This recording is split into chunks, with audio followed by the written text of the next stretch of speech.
Raheem Fresh. Hey, come on now.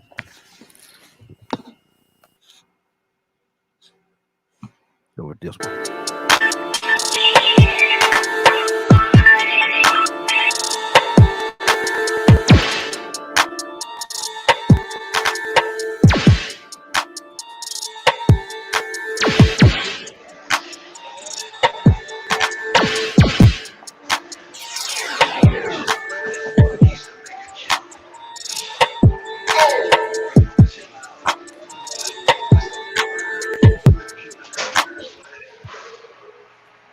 Well, welcome. Well, let me get welcome, and welcome again, everybody. Welcome to another episode of Real Men Being Men. Welcome to another episode of Real Men Being Men. Y'all heard? I got a lot of background coming from somebody's line. I don't know who line that's coming from, but I got a lot of background coming from Let me mute somebody. that. My bad. My bad. That might be me. Hold on. There we go. There we go. Okay. Now, threw me off track a little bit there. Welcome to another episode of Real Men Being Men. We got a great broadcast lineup for you this evening, as we always do. We got a great, the great panel that we have. We're gonna talk about some things. We're gonna talk about them. We got four different topics. Real Men Being Men is it's called Four Square Conversation, and we have four different topics. We talk about them sometimes. Let me put this disclaimer out there. Sometimes we talk about them for 30 minutes. Sometimes it goes a little longer. So we're going to see how this thing play out today. We got some great topics, and we're just going to see how the fellas can handle the topics. But before we go another step further, I'm not important. My name is just Raheem. I'm not important. But I want to go around and everybody introduce themselves. We're going to start at the top to my right, left, whatever. I'm turned around. Badger, tell everybody what's your name, brother, and where you're hailing from. Everyone knows me as Badger. I'm from Northeast Texas. Good deal, good deal. And to his left would be Rico. You You're muted, bro. muted, Rico. Rico Jackson from Anniston, Alabama. Good deal, good deal. Pastor. Good evening. Good evening. It's Pastor Brown of Tabernacle of Worship from Morrow, Georgia. Good deal. Forgot for a minute that didn't you, Pastor? That's you forgot for. Let me see. Don. Tell everybody who y'all unmute yourself, brother. Tell everybody who y'all where you hailing from. Yo, this is Don, Marshallville, Georgia. Georgia boy native. Nothing to do with those Cowboys at all. Hey. Yeah, Lord.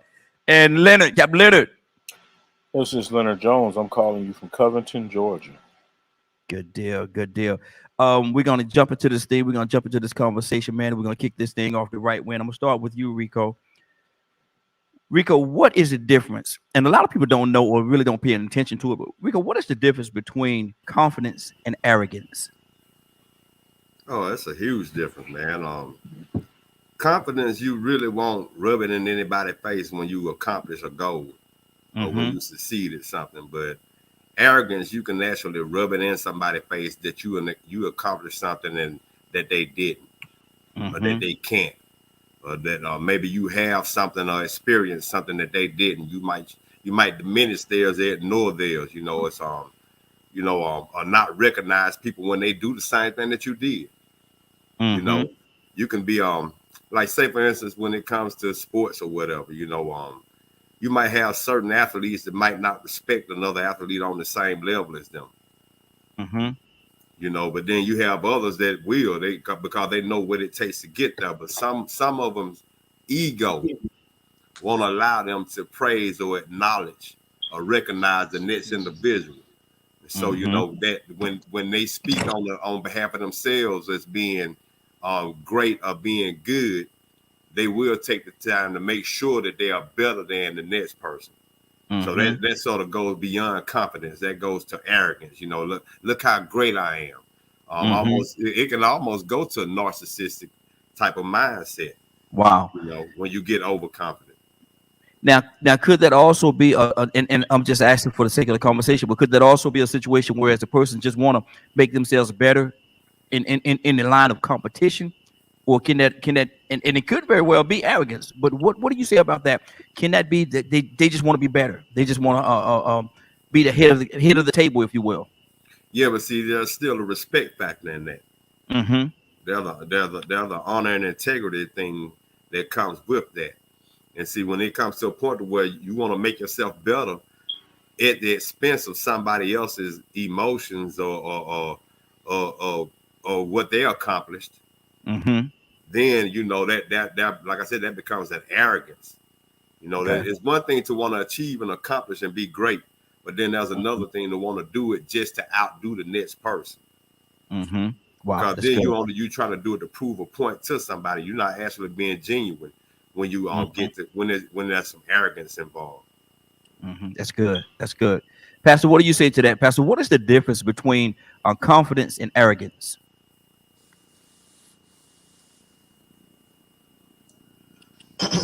I believe, Rico was spot on what he was saying. Yeah, confidence is something that you're wanting to do your best simply because you want to succeed or be well at it. But Mm-hmm. arrogance is when you're doing something at the expense of others. To be arrogant means that you think that what you're doing, oftentimes you think that what you're I doing. hear you fresh. Hey, come on now. I'm sorry, y'all. That's me. I'm sorry about that. Oh, I'm okay. I'm trying to get this But thing. yeah, so that's when you're doing it and you're trying to do it to over or to do it at the expense of somebody else. Mm-hmm. Yeah, you're doing it to overshadow somebody else. And when you're confident, it's truly confidence in you, then it doesn't really matter about the other person Mm-hmm. because you're striving to achieve your goal. You can celebrate them as well as celebrate your achievement as well. But arrogance can't do that. Wow. So how wide or narrow is that line between the two, Pastor? Um, I think the it's probably as wide as your humility. Mm. It's as wide Mm. as your humility. An arrogant person is rarely, if ever, I don't think it's possible that they be humble. Mm-hmm. Um, because they don't see themselves being able to, or see others rather, being able to achieve on their same level. They don't think it's possible. Mm-hmm. Doesn't matter how hard they may have worked, how what sacrifices that person may have put in. They don't really want to acknowledge that or Mm-hmm. even realize it, unless it's to their own benefit. But that's a whole nother part of the conversation. But Exactly. but yeah, that's basically what they are. But a person who's really confident, who just strives to achieve their goals, go through their adversity, and strives and still reaches it. They can be very humble and Mm-hmm. still be able to acknowledge when someone else does it, when someone else achieve their goal, celebrate with others while still striving for their own achievement. Good. Absolutely good deal. Leonard, what do you say to that, brother? What is the difference between confidence and arrogance? I think excuse me, arrogance is an over exaggeration of confidence. There's Mm. a certain amount of certainty involved with confidence. You should have confidence if you've practiced, if you've rehearsed it, if you've been have experience in a particular field. That's confidence. Mm-hmm. That's balance. That you're able to do something. Now, see what arrogance does is exaggerates that confidence, and it Mm. is arrogance only survives when there's a negative tinge to arrogance if it goes too far, because it pretty much devalues the efforts of others. Mm. It's one thing to be confident in yourself, but to the point where you believe that you have some type of extra above Mm. others, that's arrogance. Okay. It's an exaggerated confidence, not necessarily based in confidence. Arrogance could be something that uh, uh, really tries to mask low self confidence, actually. Mm-hmm. Leonard, I'm glad you said that. And let me ask you this question: can we, as parents, sometimes, if we got children that's in sports, and we see that they're not as confident as they should be, or they could be. Can we pour in an effort to pour confidence in them, also pour a piece or a part of that arrogance in them, and have them thinking highly higher of themselves than what they should in comparison to everybody else? Can we do that? Can we destroy our children in that way? You can Or definitely strengthen their confidence, mm-hmm, but arrogance is something personal. mm-hmm, It's your over exaggeration. mm-hmm. Remember, it's arrogance is an exaggeration Okay, of okay. confidence, but So it's it very personal. can't be fed. I can't be arrogant for Pastor Brown.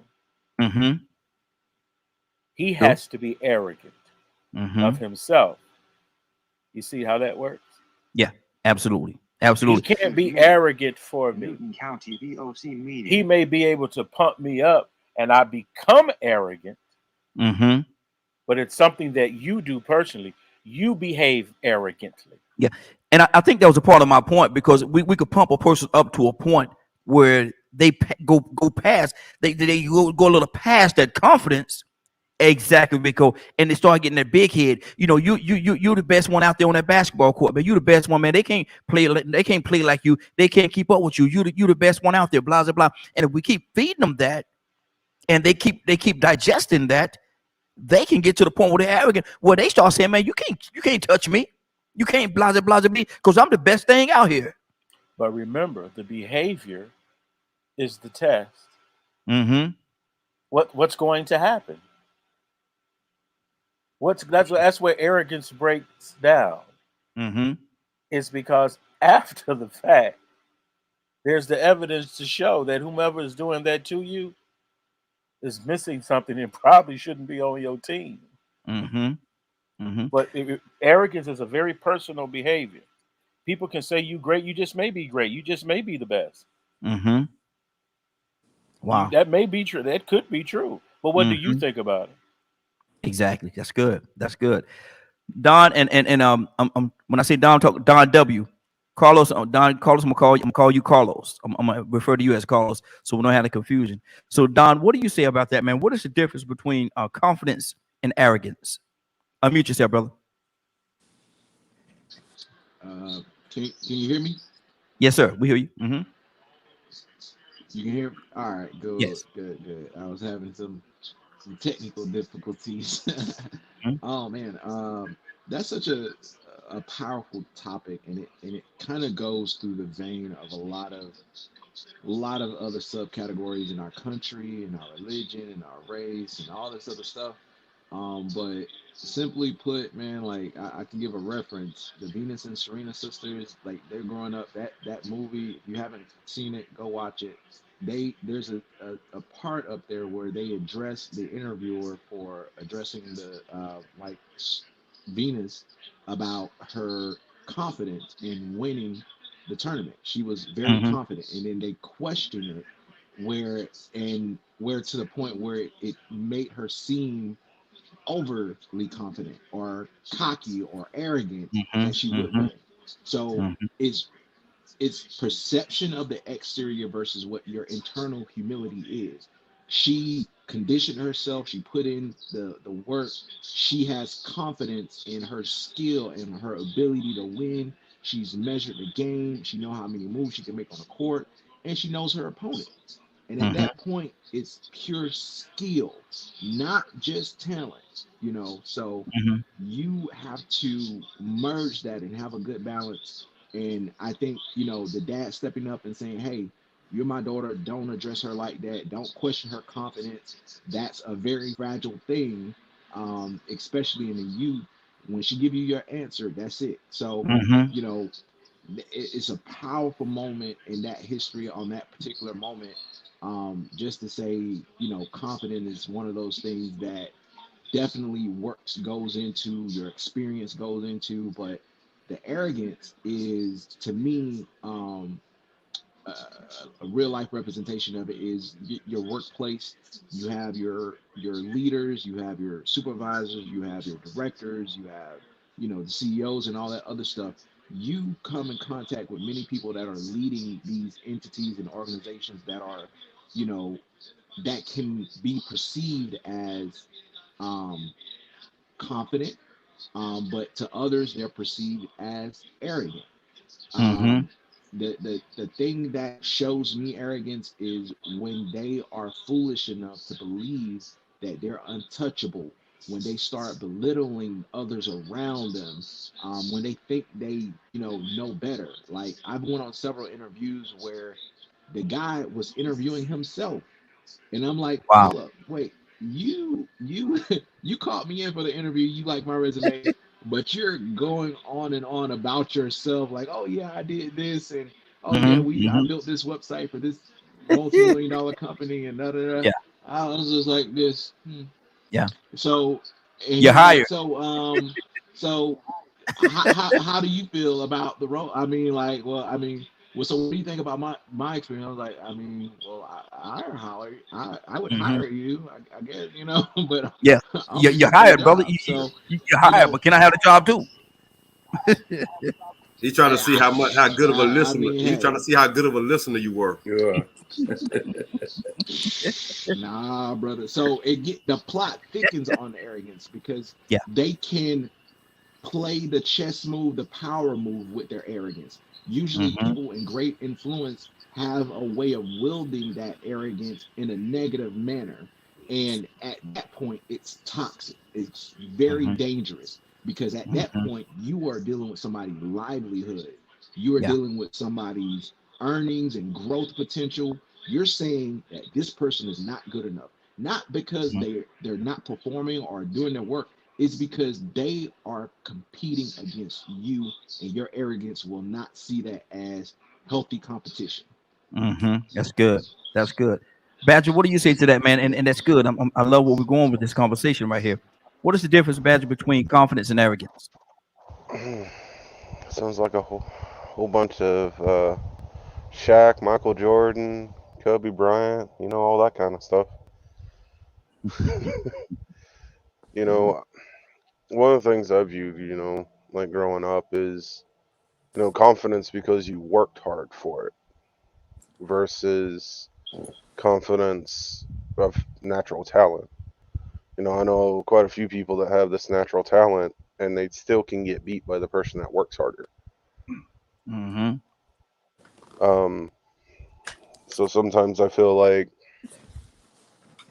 it's a fine line, how much ego are you going to let get involved, in that, Mm-hmm.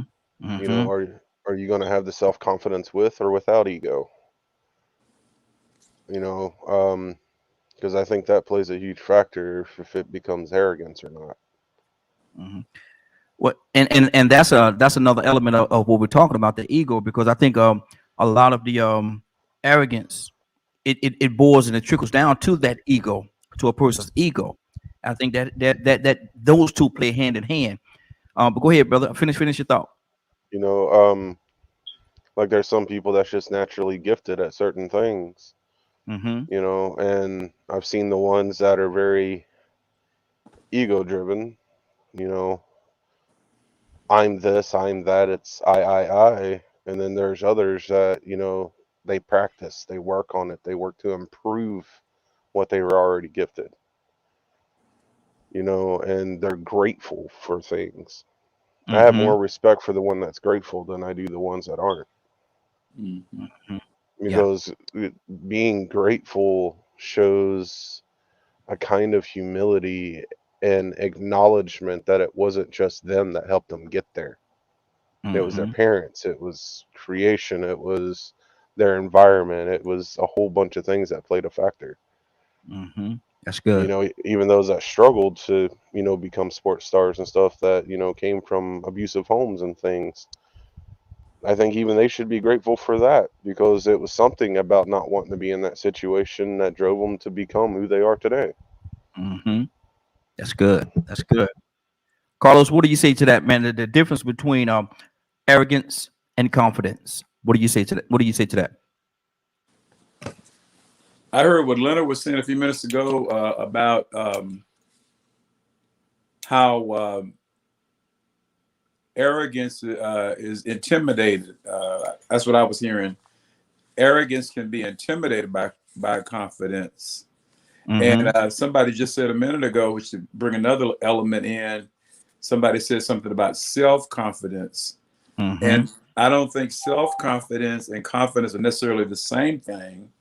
You know, I think as Christians, our basic level is we're trying to be confident in God, you know, and not to exclude the fact that we have to have some, have some self in it. There's some self in it because, part of the confidence is that, you know how to do a task, or you know how to depend on God to do a task. And I think one thing that I see different between confidence and arrogance is that arrogance is afraid of confidence, and arrogance arrogance wants to tear confidence down because it's not confident. I think always when I hear the word arrogance, I always think about that word I. I, Absolutely. not you. Absolutely. I, not you. You know what I mean? I, not you. I, not you.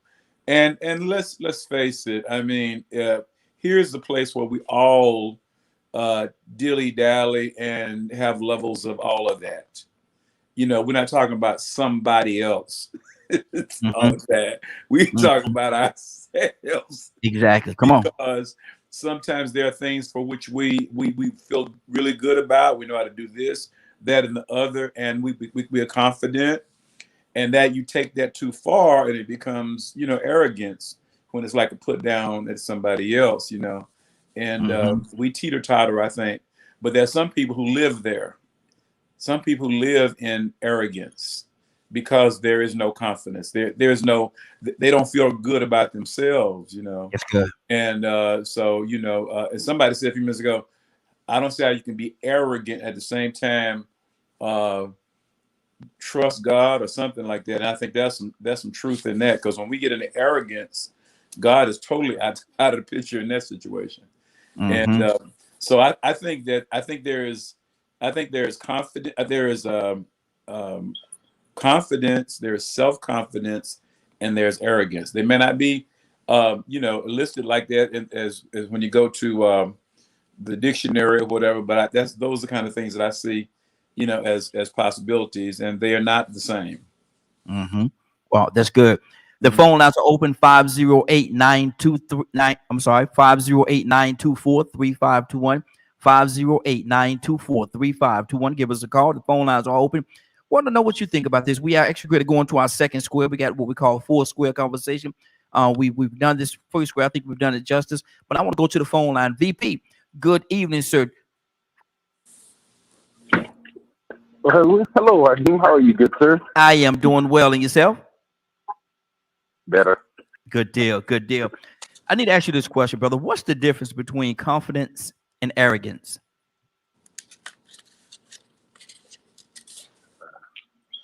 Confidence, arrogance, I would say falls in line with pride.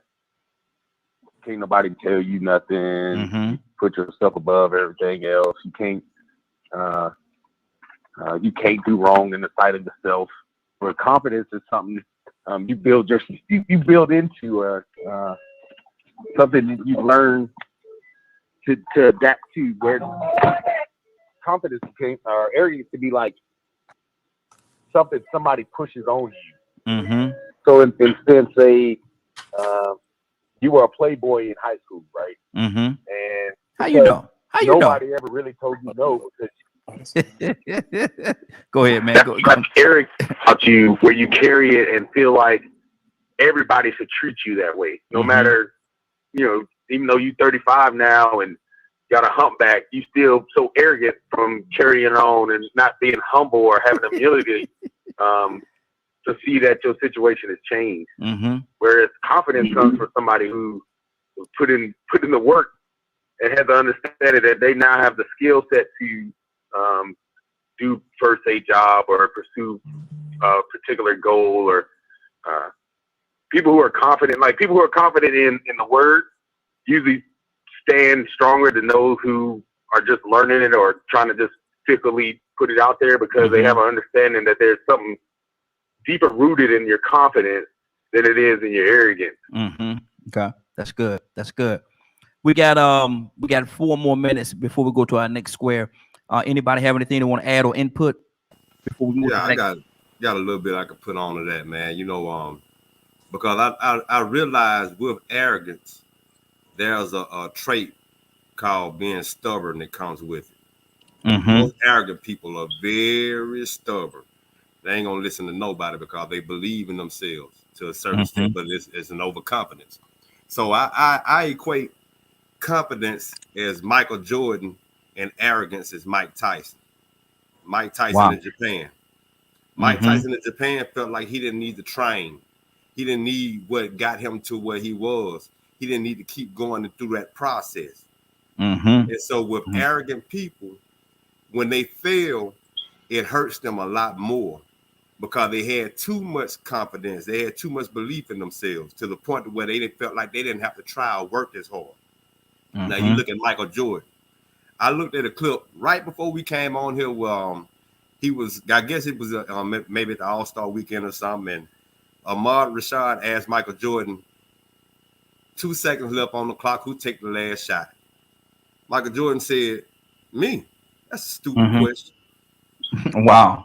Now you got a lot of people would say, you know what, man, Michael Jordan, a lot of people said Michael Jordan was arrogant. But see, Michael Jordan put in the work. He put in the work to the point of where he felt like he could be confident enough to be the best. He worked harder than everybody else. He went above and beyond, and then he stayed focused, and he stuck to the progress, the path, like Nick Saban likes to call it, the executing the process. Yeah. He stuck to it. So he had a confidence in himself to always be the best, to the point of where he said, well, you know what? I think I'm going to hang up these basketball shorts and I'm going to go play baseball. Now, I was good in high school. I was that guy. But it ain't no way possible I'm fixing to go right to baseball in the major leagues and pull a Bo Jackson and this and that. What I got to do, I got to put in some work. And I'm confident that if I put in enough work, I might accomplish my goal to get to the big leagues. Then he got there. He failed, but he know he tried. Now, an arrogant person would have failed and just took their tail because they would have been embarrassed. They didn't try as hard. But then Michael Jordan said, well, you know what? I'm confident I could go back to the NBA and take the thing back over again. Now, I might not be ready right off. I could give it a shot. So, I'm going to wear number 45 because I don't even think I might do justice to my number 23. But next year when I come back with this 23, I'm going to put that work back in, and I am confident that I will be the king again. So there was no failure that he had to worry about. And it sort of reminded me of different competitions I had when I knew I was good or when I wanted to get my license. And I was like, well, you know what? I've been driving already. I know the rules of the road. I'm going to go up there and take this test, and I'm going to pass it with no problem. I've been driving, ain't got no ticket or nothing. Went up there, failed that test. Worst feeling in the world. Yeah. To be arrogant and feel like you ain't got to do what everybody else got to do to succeed. Exactly. Pastor, you say you had something? Yeah, real quick. I know something Badger said a few minutes ago, just talking about hard work versus just talent. And that was something that my son's guitar teacher taught him when he was kid. He was sitting there. I can't remember. I think I shared this story with y'all, but he was sitting there. I guess he was, I don't know, 8, 9 years old, and he's playing the guitar. And there's a junior in high school that's in the same room, and the junior in high school is looking at him like, dude, he almost wanted to just put the guitar down and walk out the room. He said, this is stupid. You're not even 10 years old and you're able to do this. But what in the world? His guitar teacher told him this. He said, listen, he said, Trey, the gift you have, the ability you have, you can always be an incredible guitar player. But always remember this. If you stop working hard, you will always fall behind the kid who's willing to work harder, who has less talent than you. And that's the difference in confidence and arrogance.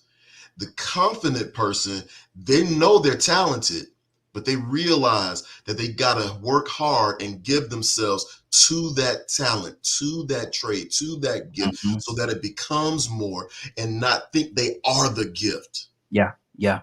That's the And one of my t-shirts, man, one of my t-shirts says this here, and I've been doing pretty good with this one. Talent beats hustle. No, hustle beats talent when talent doesn't hustle.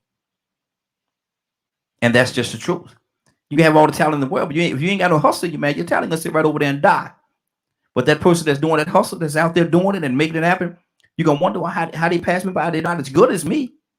Arrogance. Anybody else have anything before we move to the next square? Okay. Don, come to you with the next square. Why is it hard? Don, why is it so hard for some people to say no?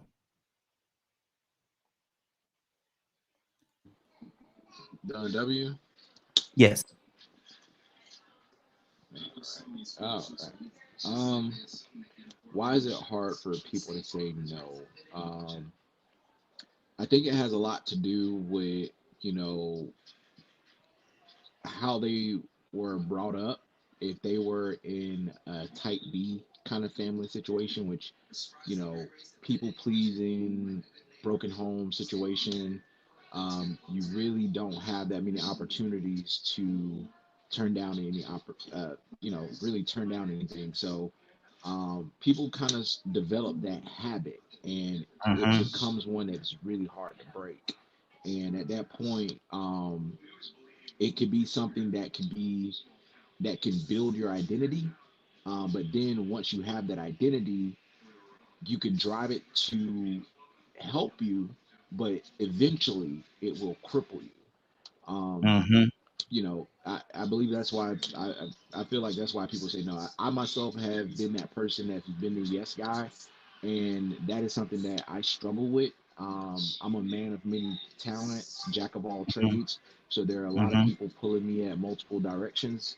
So I have to learn to prioritize time management, and see what's really gonna bring back a return on my investment of time, because that's something that you don't get back. As much time as I'm away doing other things, I'm away from my family, and I don't want to lose my family. So that's priority number one, and I want to commit time to certain areas like God, like building up my skills and career and all that other stuff. So you have to learn what kind of person you are, and you have to learn, is it something that hurts you or help you.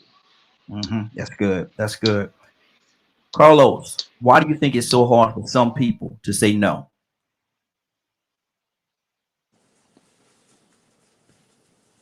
Well, I guess if it's what they're saying no to, because sometimes no could be saying no to something wrong, and no could be saying no to something right. So if you're talking from the standpoint of, let's just say,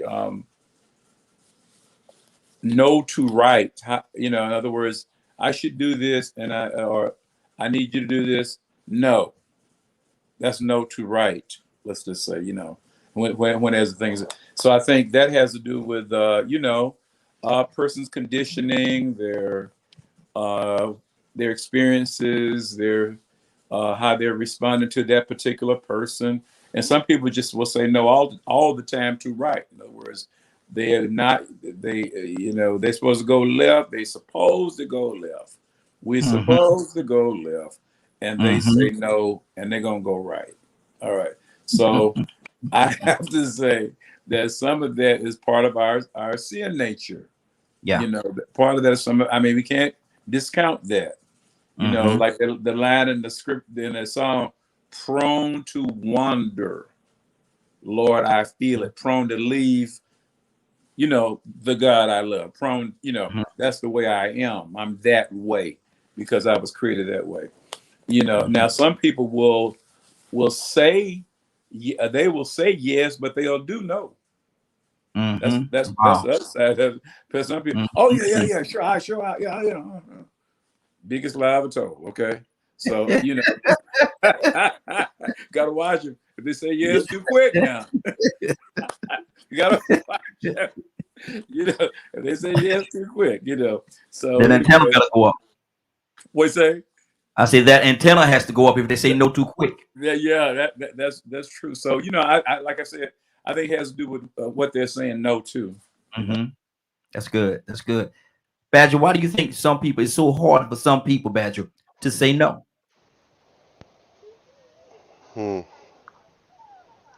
I guess that depends on how much they were taught to obey or not.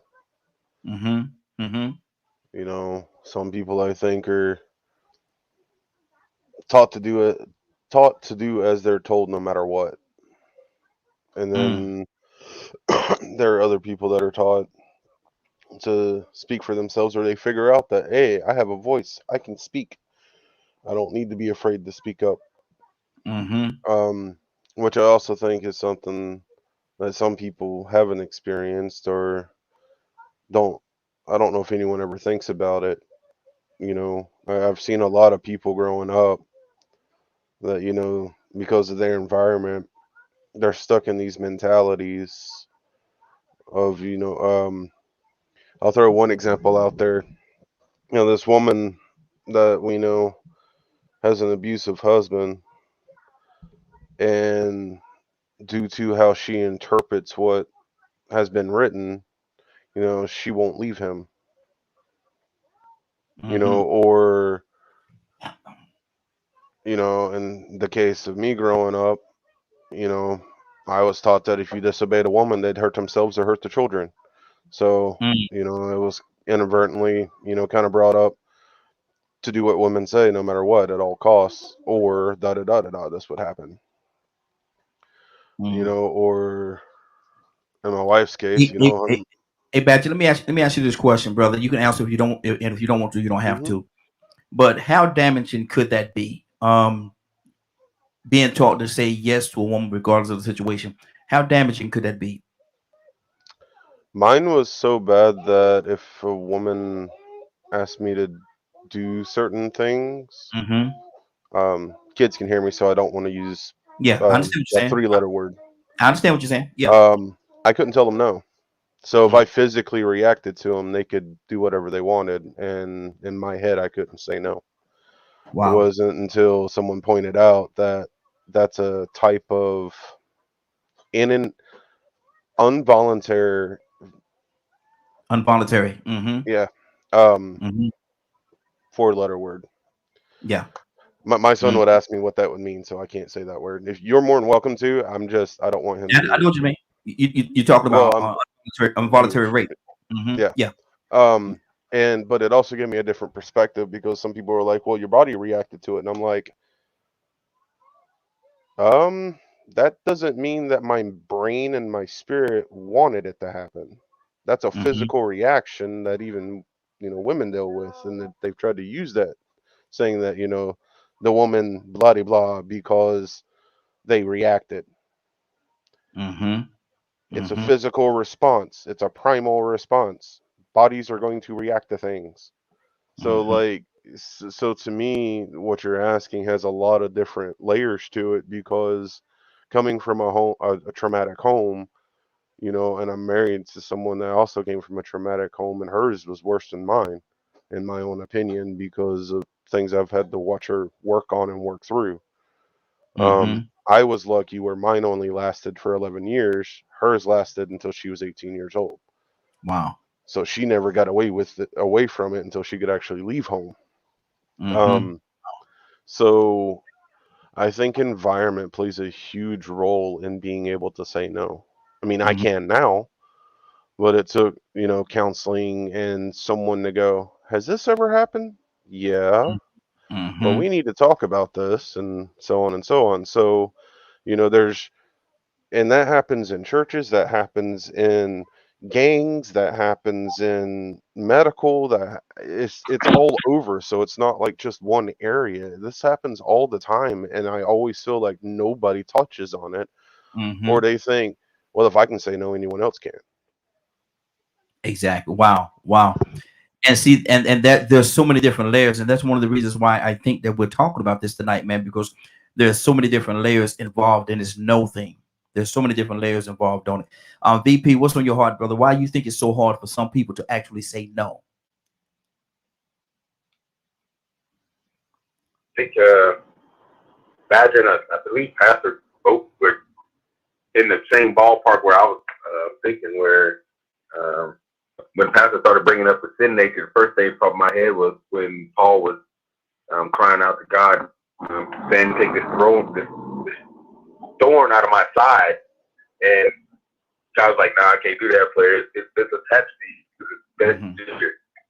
Some people have that yes nature in them, where it's just, I don't know if they're bred for it or whatever, but I think where Badger was going with it is more of its own topic to me, to where people are innately made to be yes men, or find it hard to want to say no because of traditions and culture. Like, I grew up kind of here in Badger. I grew up with nothing but women around me, and it was always happy wife, happy life. And then you get to a point where, as a husband, all you're doing is saying yes. You find yourself in the more submissive role. Not saying you ain't supposed to be, but when you submit so much, you lose who you are, and it becomes detrimental, because then you don't know how to stand up for yourself. And when you don't know how to stand up for yourself, you begin to lose ground, and that's how people start to take over or believe you have naivety into you. But it is he, because you say yes way too much. I know a family, prime example of somebody who their family grew up in a country environment. The husband was abusive, not very faithful to the wife, but that was rooted in their system, and they I don't want to, because you don't want to talk about other people's family, but when you're on the outside looking in, you're like, how do you worship something like that? Like, y'all are throwing him up like he's a trophy and hip parade, but he's actually out here beating his wife and cheating on her with the lady down the street. And this is being inbred into y'all family, and y'all are just saying yes because the Lord said so. Yes, because the Lord said so. The Lord didn't say that. Y'all are. This is where things start to go wrong, and then y'all breeding people who don't have backbone, but y'all expecting or saying y'all putting people out there in the world who really do.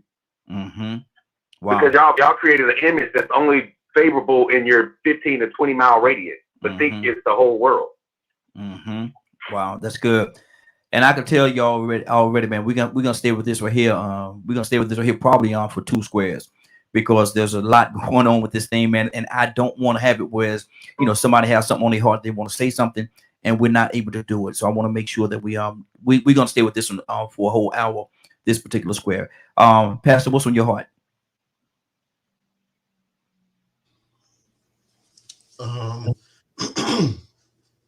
Yeah, I think when you look at, because the original question you said was, why is it so hard for some people to say no? Yes, sir.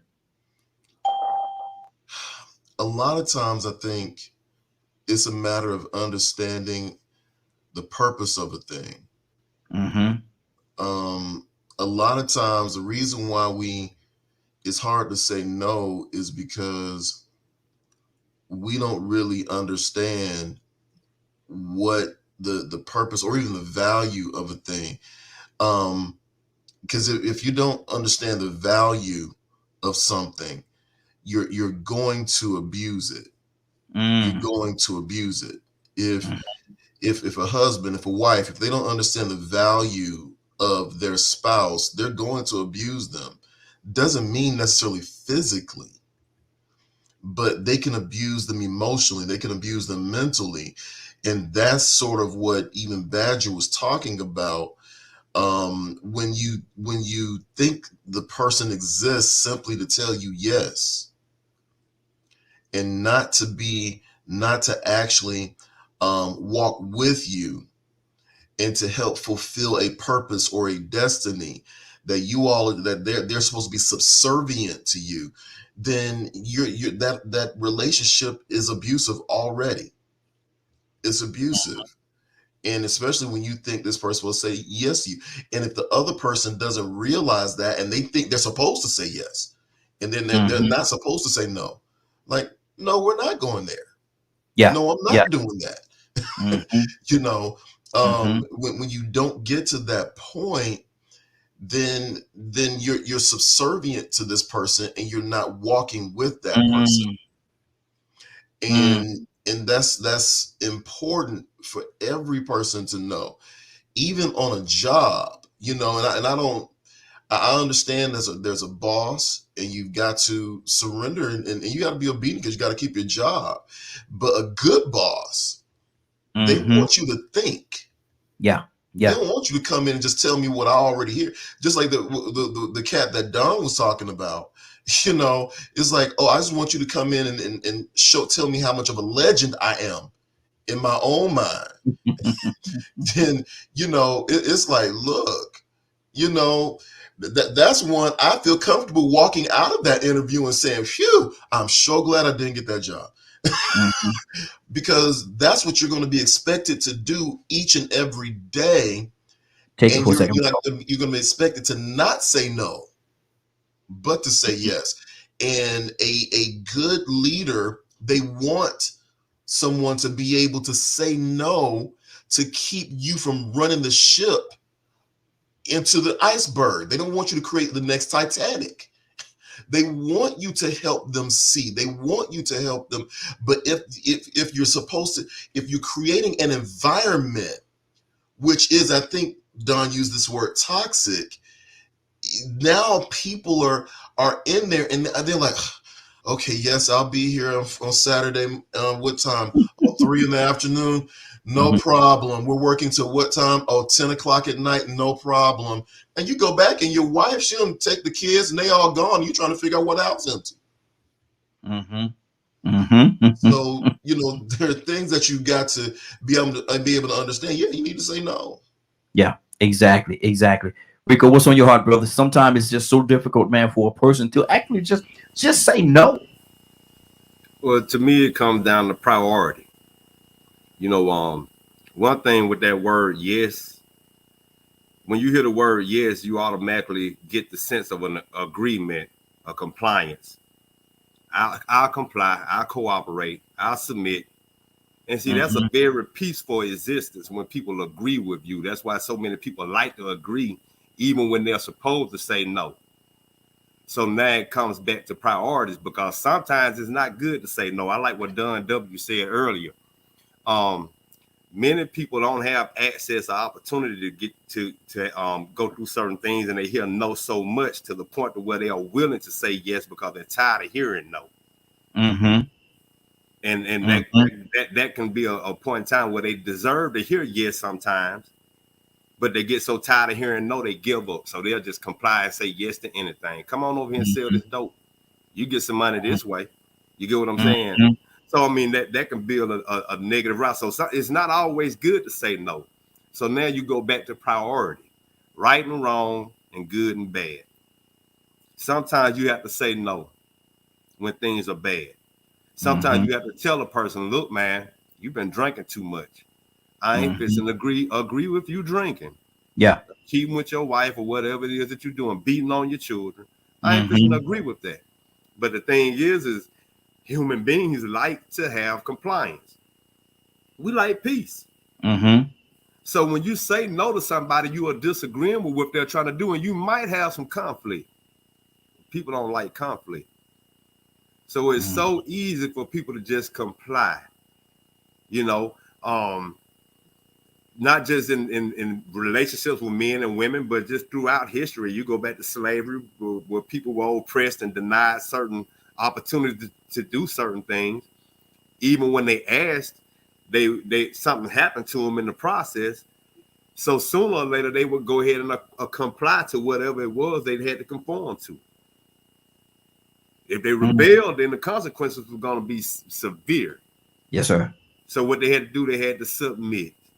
They had to become passive to a certain extent, you know. And really and truly, some people might say, well, you know what, they had to do what they had to do.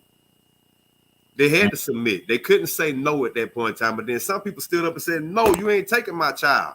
Yeah. Yeah. No, I am not sleeping with that man. That's my brother.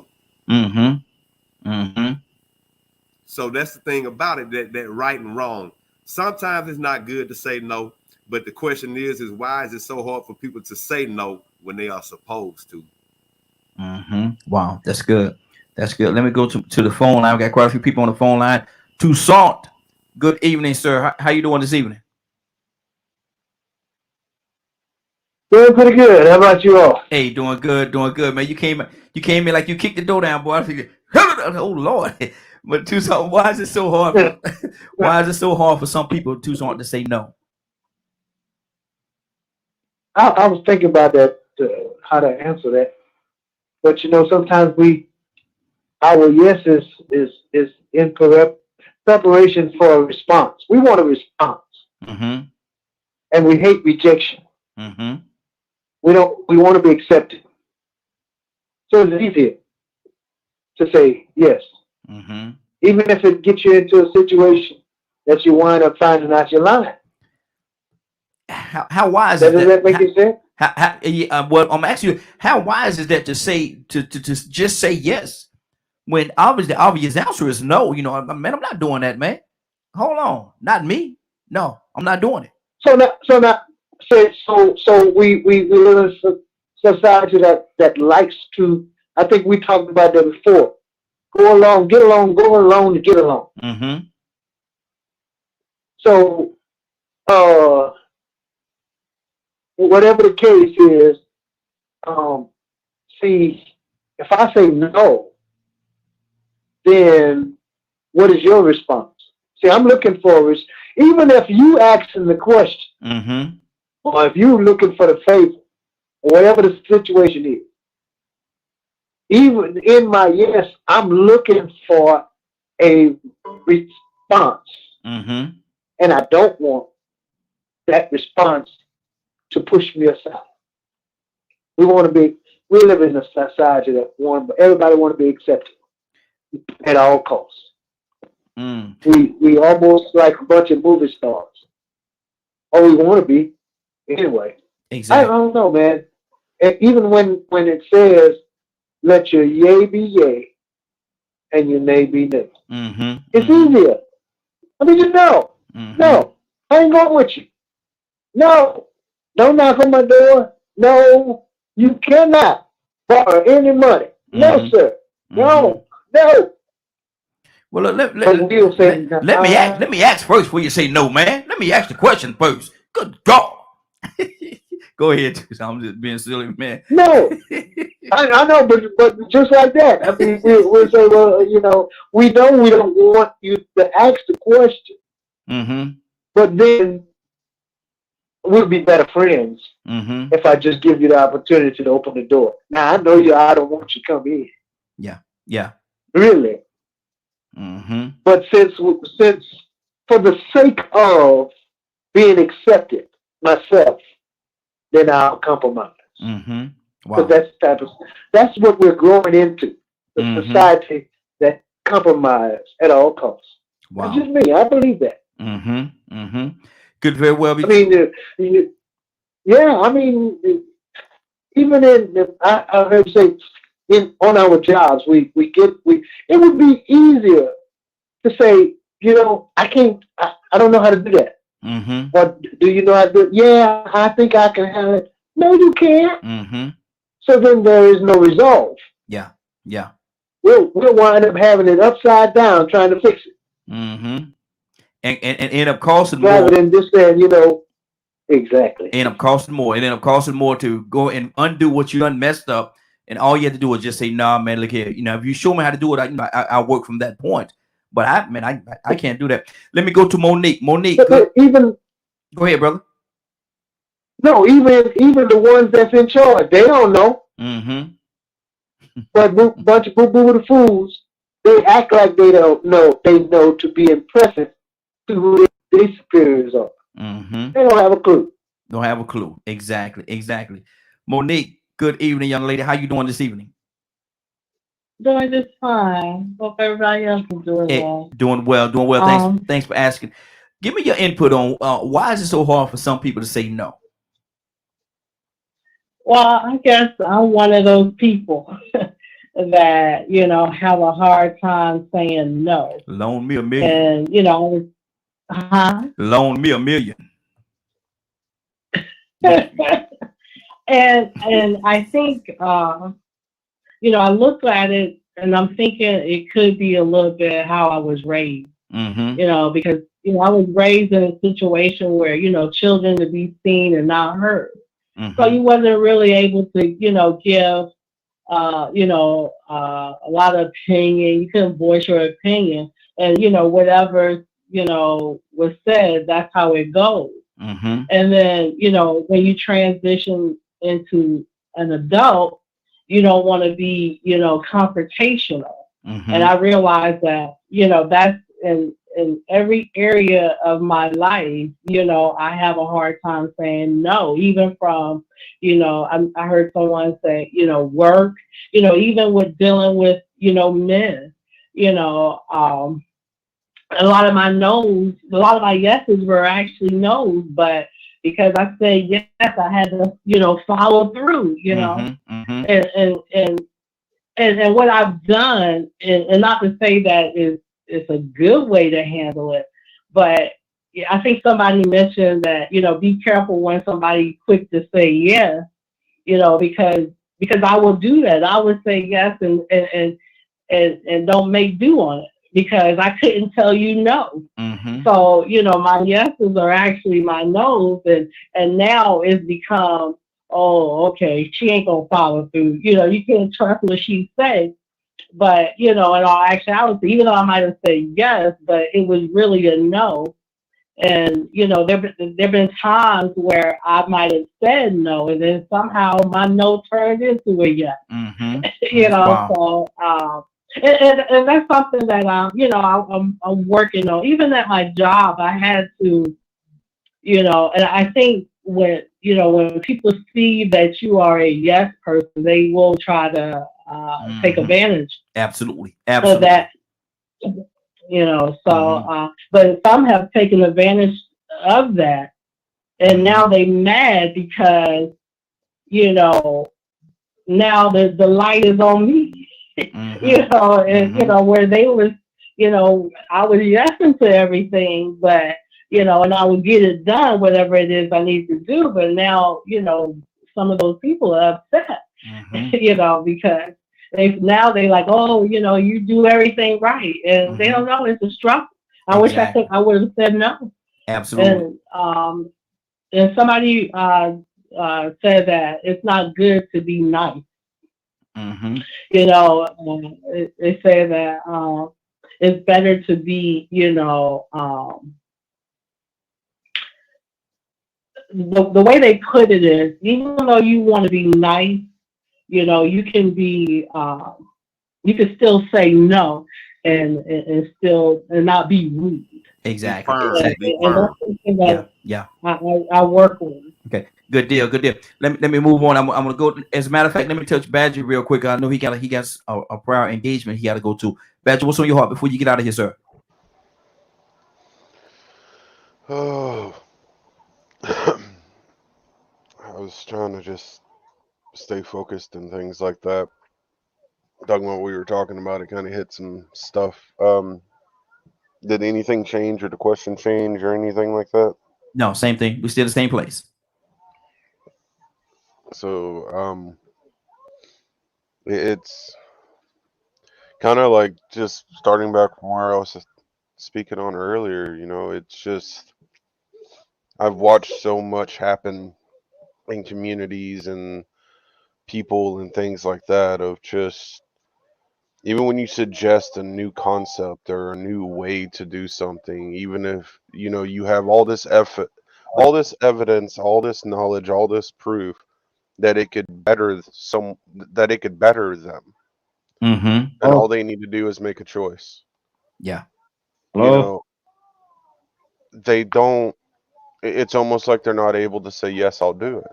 It's like something Hmm. in them's just saying no. Like it's so difficult to change, for a person to change, that sometimes it seems that, it's, I don't know if it's a closed mind or what kind of concept it is, but it's something that I've always been like bouncing around in my own head, because like here I am with all the struggles that I have, you Mm-hmm. know, yet I'm on a talk show, and I have social anxiety so bad that I can't stand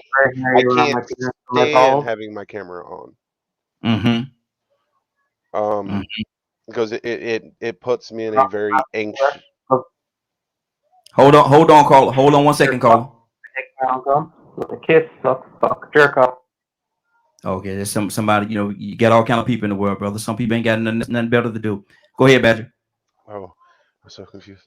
And even like, I know Leonard's over there muted, but I've called him a few times, and he's like, Badger, you need to speak up, man. Mm-hmm.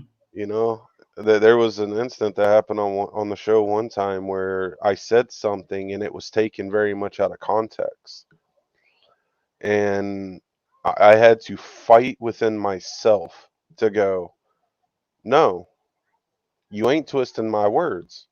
Mm-hmm. I understand that because this word is looked upon in a certain manner, that's not my point. My point is, put that to the side for this moment and focus on this, Mm-hmm. because this is a bigger issue.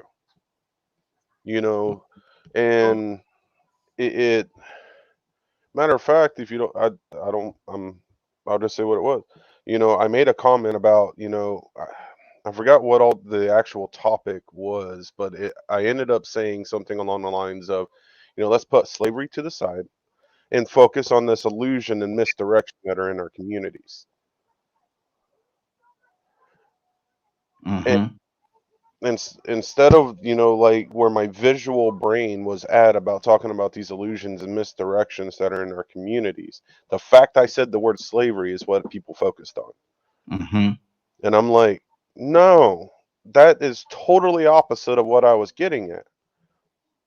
Because because we were talking about things, and I'm like, I was taught to think a certain way about other races because I was a poor white person, and da da da da da da da. So like, I understand that's a huge topic, and that is its own breed of topic. But these Mm-hmm. illusions and misdirections and this goes into the topic we're talking about right now. Mm-hmm. Because people Yeah. are being taught that they cannot say yes out of fear Mm-hmm. or misdirections or illusions based on a Bible, based on fear of government, based on schooling, based on da da da da da da da. And then the moment you get people that are like, no, you're not treating me or my wife or my family like this, you're outcasted. And then other people see that you're outcasted, and everyone else starts getting this fear of, well, I don't want that to happen to us. Mm-hmm. Good deal. So Good they deal. develop that yes man mentality. Mm-hmm. Absolutely. Absolutely. And Badger, I know you have another engagement. Hang out with us as long as you can, It brother. But it got canceled. oh, it did. Okay, good deal. Good deal. Leonard, what's on your heart, brother? Talk to me, man. Why is it so hard for some people? Maybe not for Leonard, but some people to say no. Unmute, Leonard. Leonard, you got to unmute, brother. We can't hear you. Okay, Leonard might have stepped away for a In second. case Let you me didn't go. catch the memo, Yeah, he said no.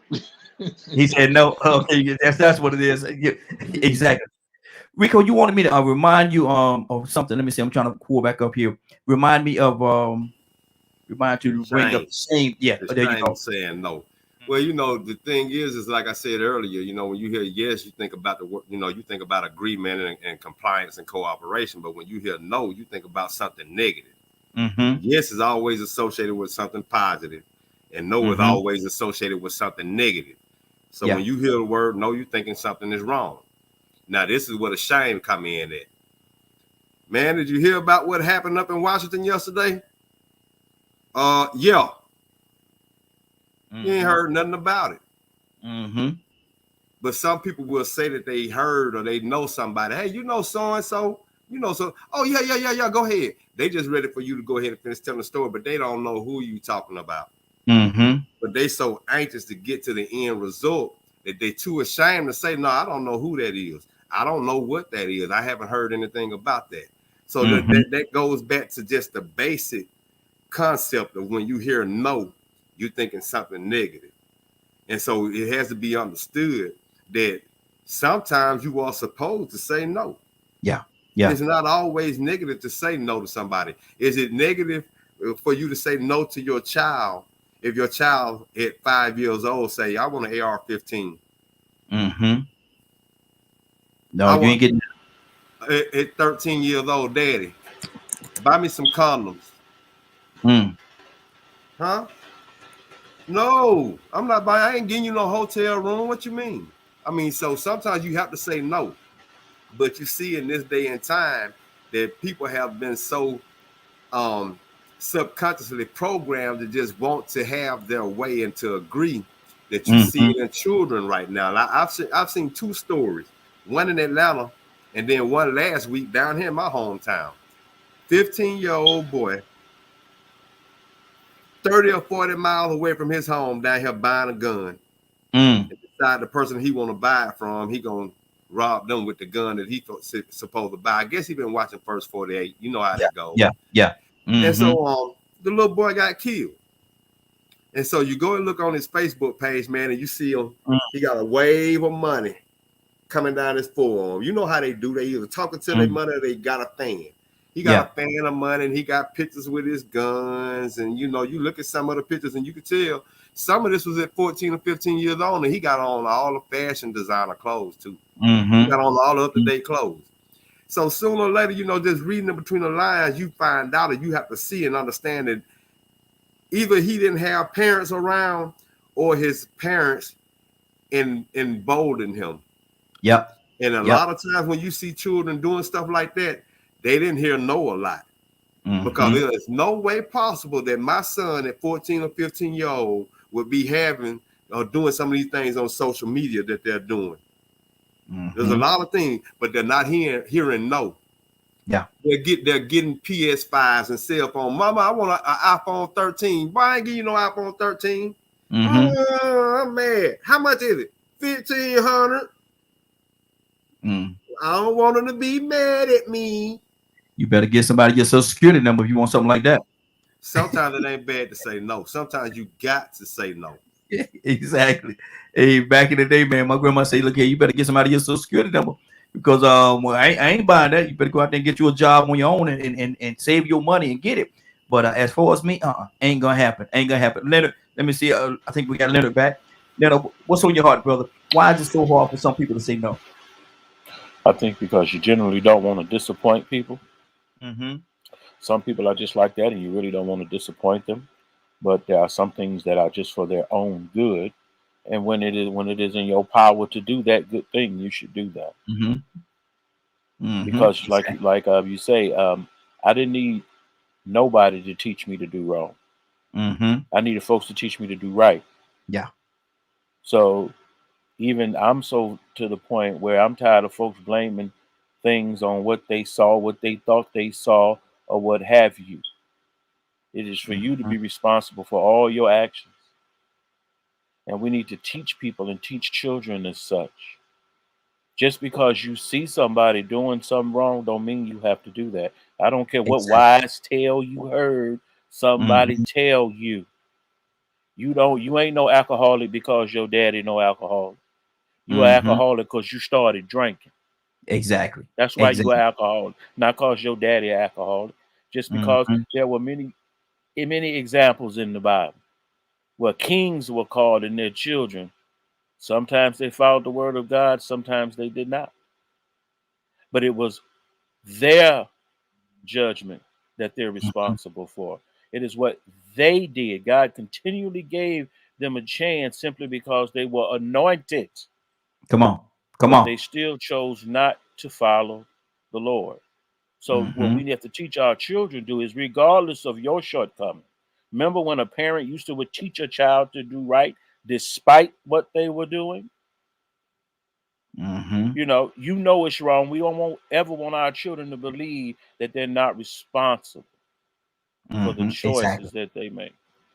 So Mm-hmm. no is a good thing. I used to one of the biggest arguments me and my mother got into, I think, had to do with that.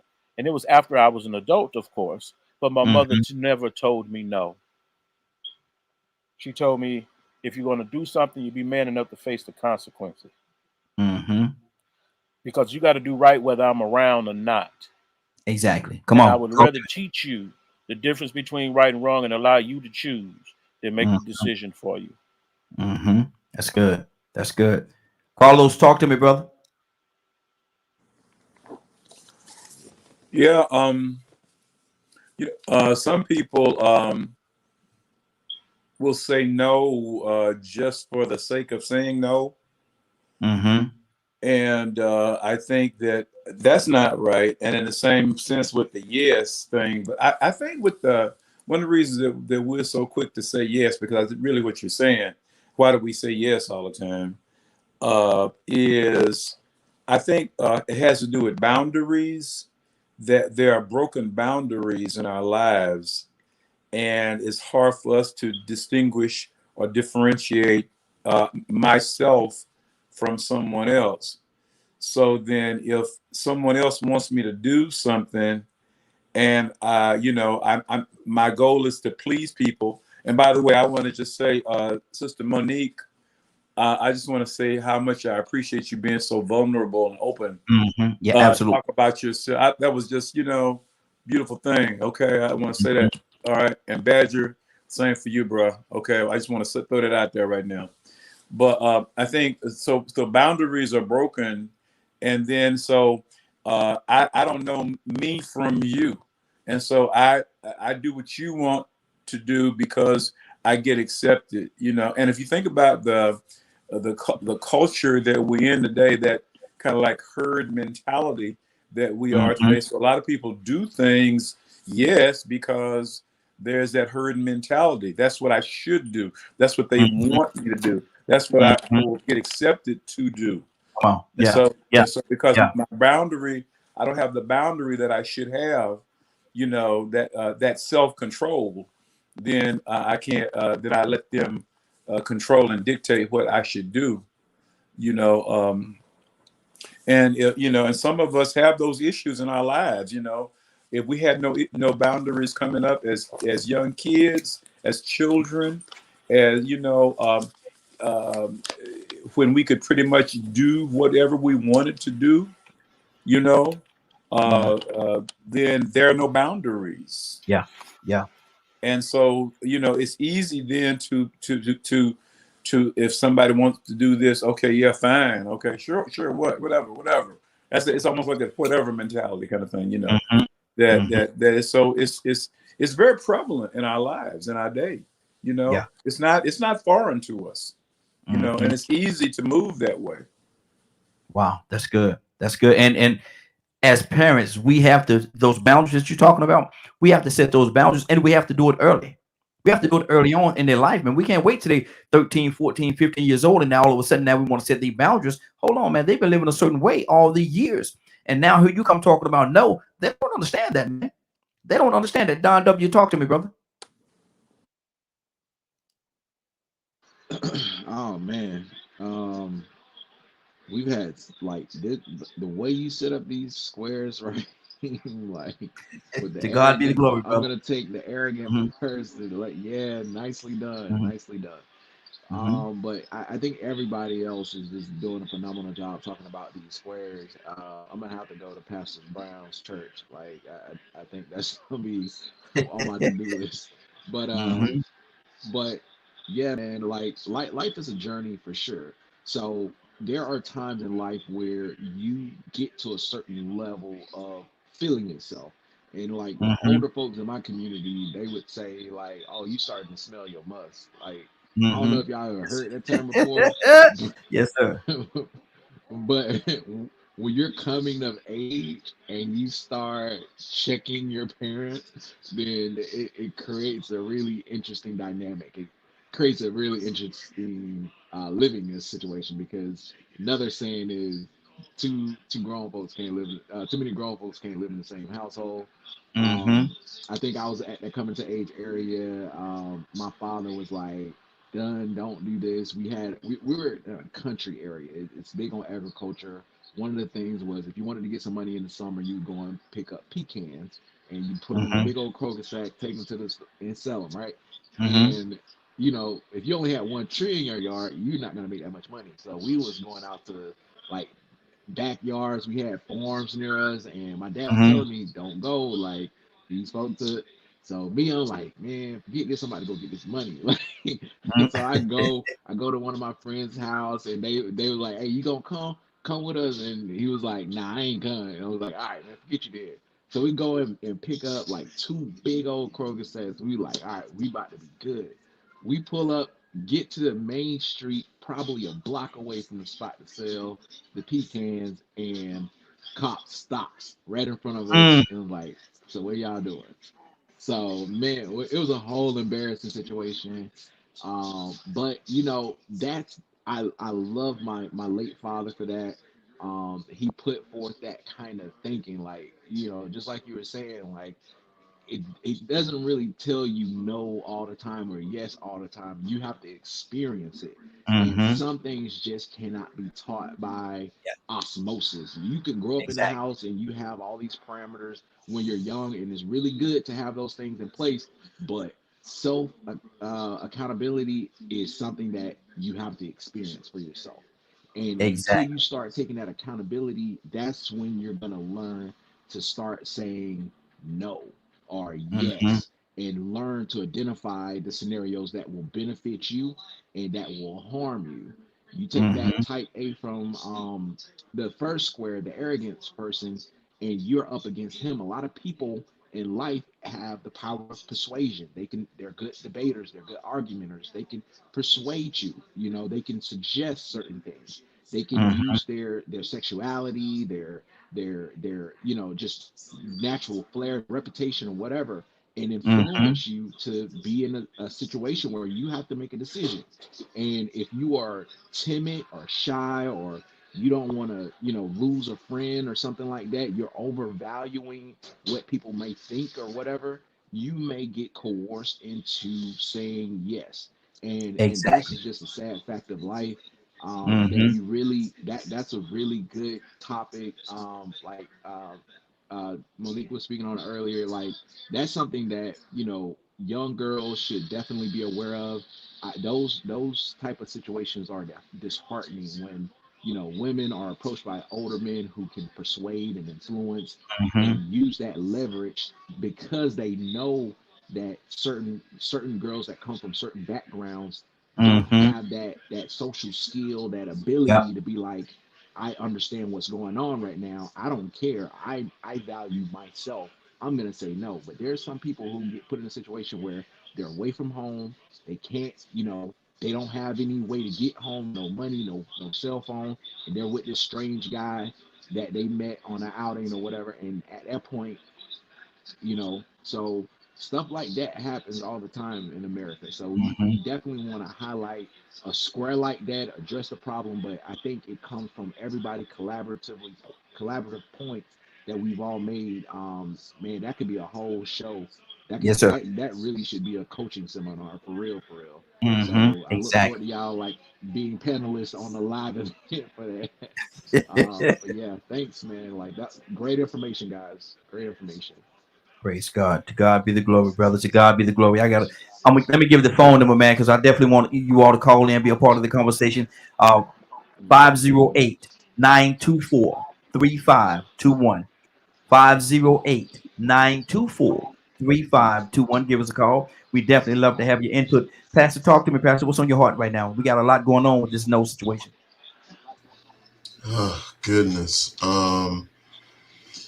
Man, there's so many ways that you can take it, and that I think it has been taken. We, when you look at, and I remember when we were just talking a few minutes ago about children, boundaries, um, helping them to learn Mm-hmm. that no is not a negative word, or Yeah. it's not an evil word. No is negative, obviously, but no is not an evil word. Yes. That sometimes there has to be a no. And and no's help you get stronger. No's help you get stronger. For those that are in marketing and sales, you every time you get a no, it's supposed to get you closer to a yes. And so your skills are sharpened in the midst of the no. You develop more in the midst of hearing no. Anybody can be a legend in their own minds when everything you hear is yes. And that's something that is a cultural issue that we deal with in our culture. Whether we're looking at our the last administration, politics in this day, or a number of things, people think that you're supposed to just say yes to everything. And it's just not the case. Sometimes saying no, people don't want to hear no because they don't want to be able or have to give a reason for why they feel or think the way that they do. Just say yes. Just say yes. Well, no. Explain to me why we need to do this. Explain to me why you think we need to go in this direction. Being able to give an answer for your hope, if you will, enables you to be able to build consensus, to build camaraderie and things like that. So sometimes no is the best thing that could ever happen to you. Yeah, absolutely. It's the best thing that could ever happen. And, we should not, our culture has taught us to be afraid of hearing that, but it should be something that's a part of who we are. I'm going to tell you what they used to say to me growing up. Don't worry about that no, boy. That no, it builds character. It builds character, boy. That's what it do. It builds character. I'm telling you no, because I'm building some character in you. Man, wait a minute, man. I just want to go to the store, man, get something, man. No. I'm saying no, because it builds character. Tucson, what's on your heart, brother? Talk to me. I thought about something as you talked about that.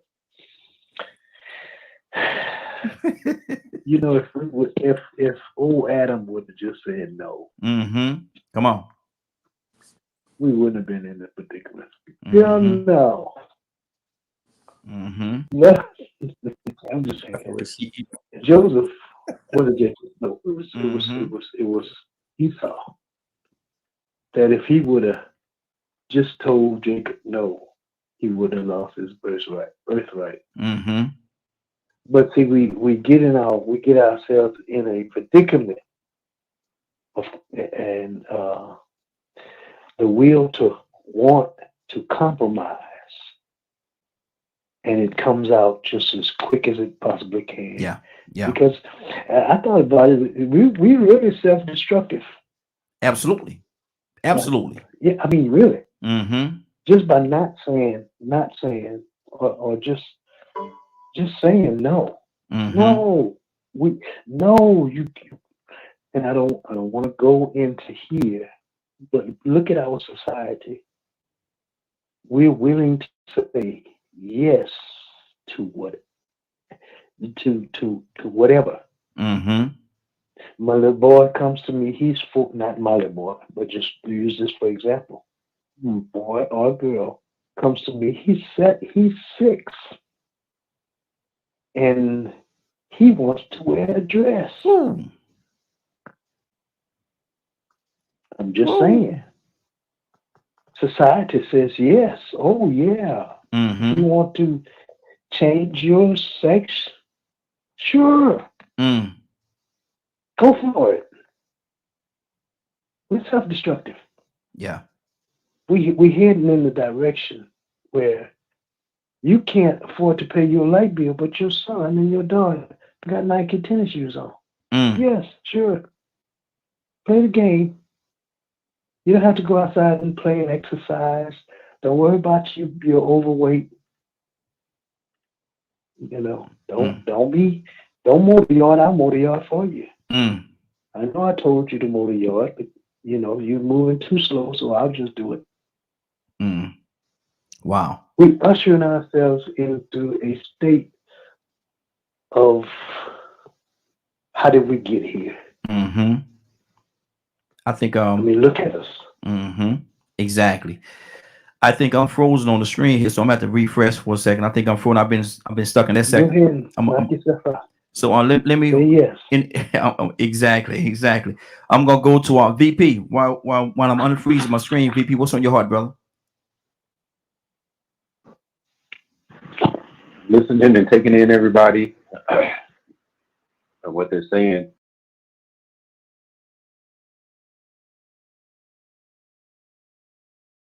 Oh man, he dropped VP when he went out like that. So yeah, we're gonna have to keep this one going, man. Um, Gotten this I was they the are in other life, day. Mm-hmm. or they also, I think, just like Tucson and Password allude to, is they ain't found that person that give them a reason to say no. Mm-hmm. So, I found in my childhood, I usually would only get called up when people wanted me to help them move. It wasn't so much they wanted to hang out or, wanted to cuddle around, but because I usually call me up, I say yes, because I Mm-hmm. wanted to be around the family. And I'm a person who likes to do service, so helping them move, it made me feel good. Mm-hmm. But also in the later time, by me saying yes, even though we had no relationship, my expectation is when I'm ready to ask something, you're gonna say yes too. Mm-hmm. So it's almost when you're using that always approach, it's a scratch my back, I'll scratch yours, until it becomes negative, or I don't Mm-hmm. see the positive in the yes anymore. Mm-hmm. So definitely agree with what a lot of people have been saying. Exactly. We got 3 minutes before we conclude this square and go to our last square for tonight. Anybody have anything on their heart they want to say? We good? We good on this one? I was just thinking, I was hearing people say, the word no is negative, and I was going to touch on that, or, Okay. or ask something. I used to, I guess, look at it in that perspective, but now I've grown to look at it as it's probably one of the most powerful words there are, Mm-hmm. is learning how to say no when something ain't right. Mm-hmm. And to view that as negative, might as well say yes is a negative word too. Because a lot of people say yes to these negative situations that they shouldn't be saying yes to, including myself. I'm Mm-hmm. guilty of it too, you know. And that's one of the things I learned about being an activist. Sometimes you got to put your foot down and say no. And it's a positive reason. Mm-hmm. Just saying yes to everything doesn't mean that's positive at all.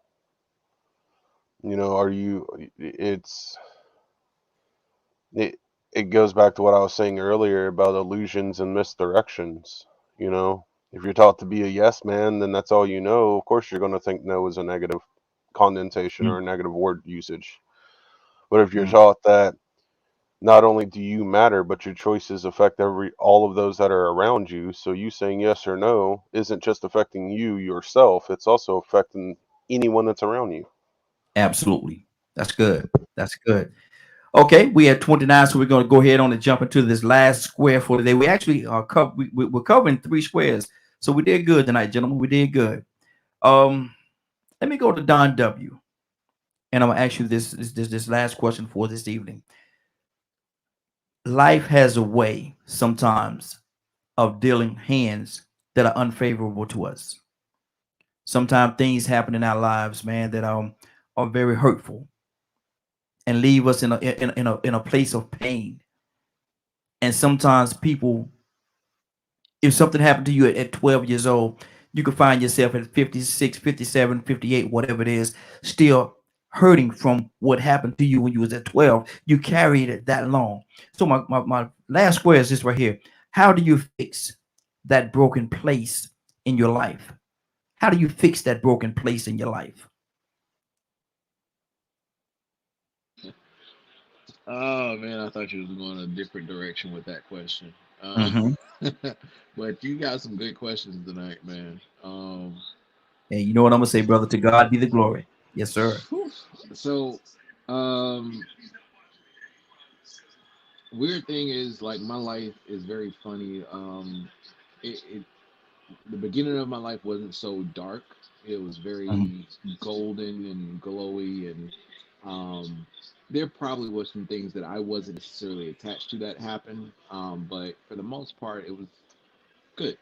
And then it started to become bleak, mildly bleak, and then some additional things occurred. I think I told you guys that my younger brother was murdered on the Fort Valley State campus at 17, defending like two girls that were being harassed.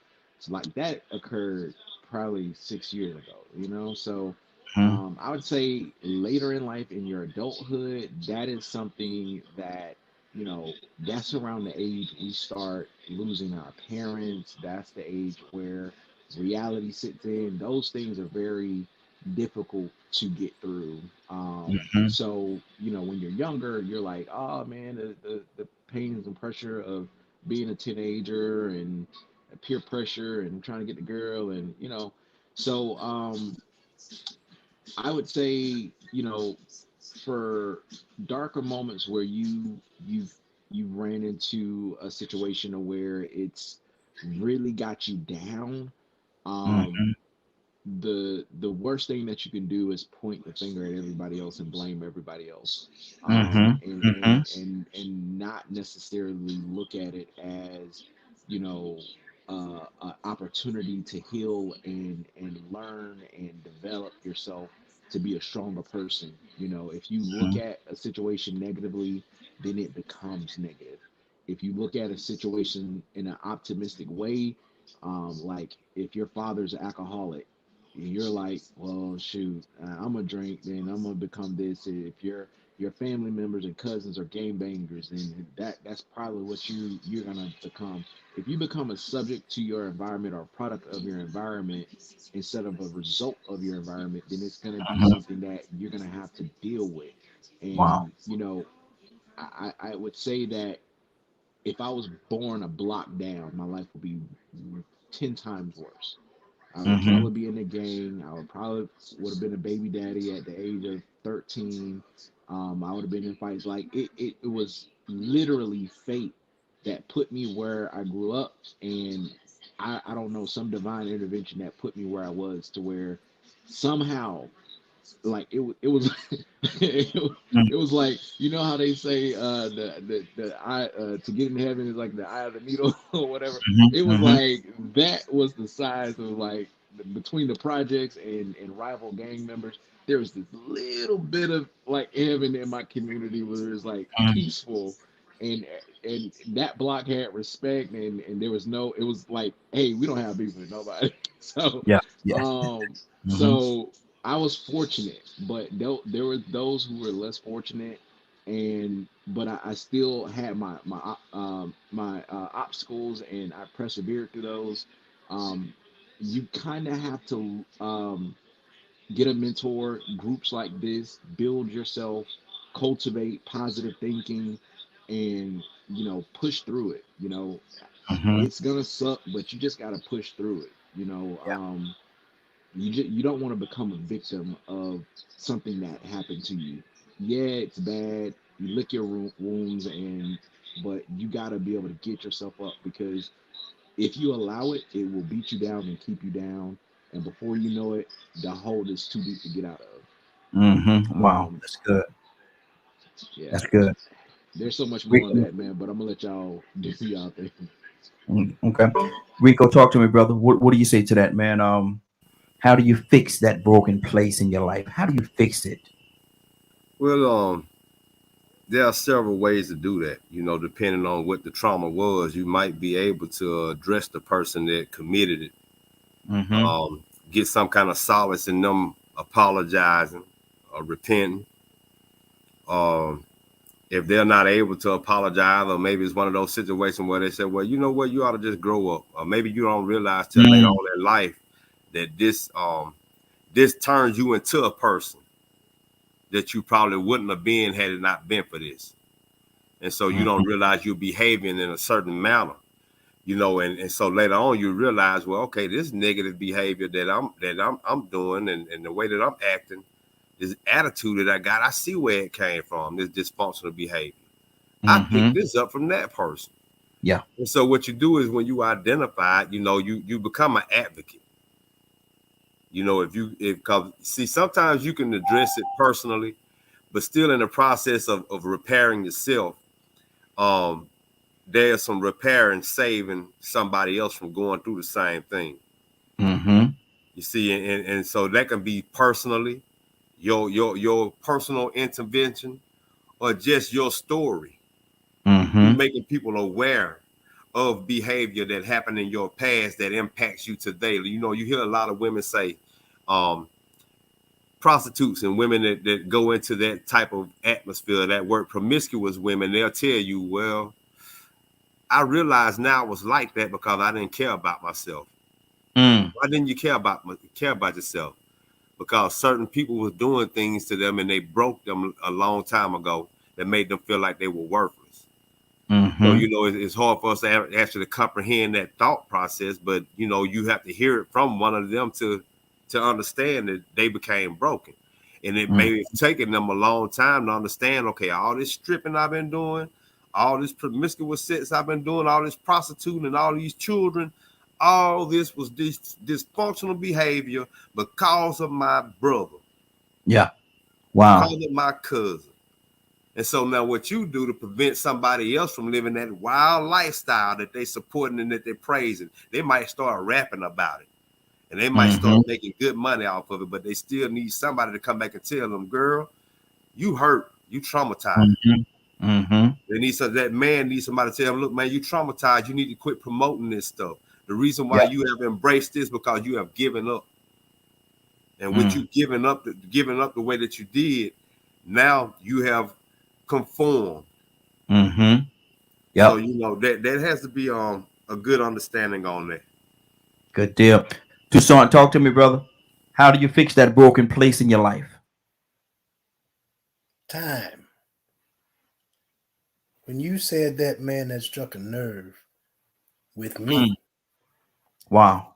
because if I can say thank you to every disappointment, Mm. every step backwards, Come on, Toussaint. Come on. every fault, every Mm-hmm. failure, I would take this time out right now to show my gratitude. Mm-hmm. Because kind of like Rika was saying, it molds you into who you are. Anybody can have an easy life. Mm-hmm. Anybody can have no trials, no tribulations, no heartache, no pain, no setbacks, Mm-hmm. and just just hey, yay, I've self-made and self-arrived. But Mm-hmm. Mm. when you can go through, now I understand how trials make you strong. Mm-hmm. I Wow. understand that before the trials, but I Mm-hmm. promise you I do now. I'm telling you, I just celebrated 58 years. That's all, Donald. Yes, sir. Don, you been there, done that. Mm-hmm. But if you look back Come on. at the times when you had walls and rivers and valleys and this and that and the other that even made you cry, Mm-hmm. and then you look at it and you're still standing. Mm-hmm. You say, Mm-hmm. "Well, I don't worry about What was your how do you How do you fix the broken places in your fix life? it? I don't want to fix it. Mm-hmm. I couldn't fix it. Thank God I couldn't fix it. Mm-hmm. Because I couldn't fix it, I had to depend on him to fix it. Yes. Yes. Now Come I on. got more confidence in him, just Mm-hmm. in case it get a little worse. You got past the winding up over there. Got past the winding up over there. I'm telling you. I see Now him. He's winding up. now we're in the final curve, and I'm about to Mm-hmm. pass the baton. You about to So that's pass the it. baton. So let me go ahead on. Let me go ahead on, Cody. He got his hand sticking back. Pastor, talk to me, brother. How do you fix the broken places? Oh my goodness, man. Brother Toussaint, oh my God. He had to take his glasses off, y'all. Stop it. I think it is so important that we do grow to realize that those experiences, those things that we go through, is to shape and mold where we thought it was to break and tear down.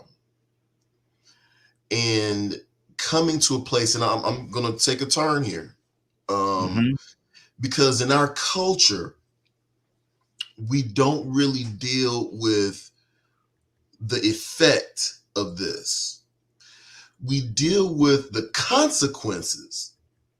The consequences find many in our culture in jails, in broken relationships, in homes, and single parents raising children. Those are the consequences. But if we can really look back and deal with it, and one of the things that I think is in this century, in our, especially in the US, one of the things that we're going to be looking at is mental health. Yes. And what was the weight that was borne upon mental health? What was it? Remember, even when we look at scripture, remember Jesus was the one who went and dealt with the man who dwelt among the tombs when no one else wanted to talk to him. Yeah. Yeah. No one else wanted to be around him. No one else wanted to touch him. They thought he was crazy. But Jesus was the one who went with him, or went to him. And then he took him and separated him from all the people that were trying to leech off of him, to be able to laugh at him, to be able to just find negativity in him. Jesus pulled him apart so he could deal with them. And so there's been mentioned somewhere, I can't remember who said it, but there is the need that we need to have counsel. The Bible says, in the multitude of counsel, there is safety. The reason why so many of us and so many of our brothers and even in our age group, people still struggling because they don't have nobody to talk to after all these years.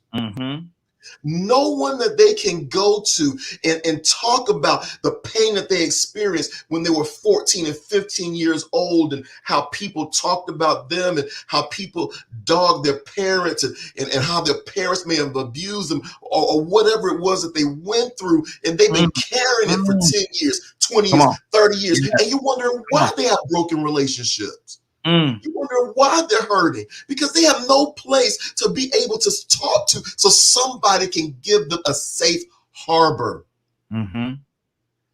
This is where, when we look at this question, how do we fix it? How do we fix it? Now, I do understand what Brother Toussaint is saying. I believe that to a degree, because those broken places are meant to make us stronger. But if you don't have that trainer right there with you, if you have that trainer helping you, it's just like when you're playing football, that you don't go out there and you just become a number 1 5-star recruit all on yourself.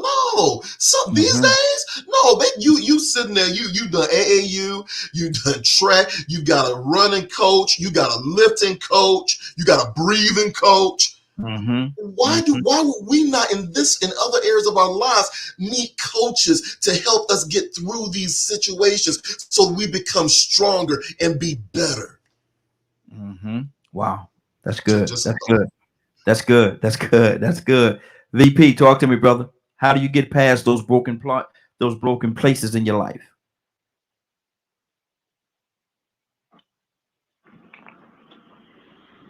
Man, thanks for calling me after both of them.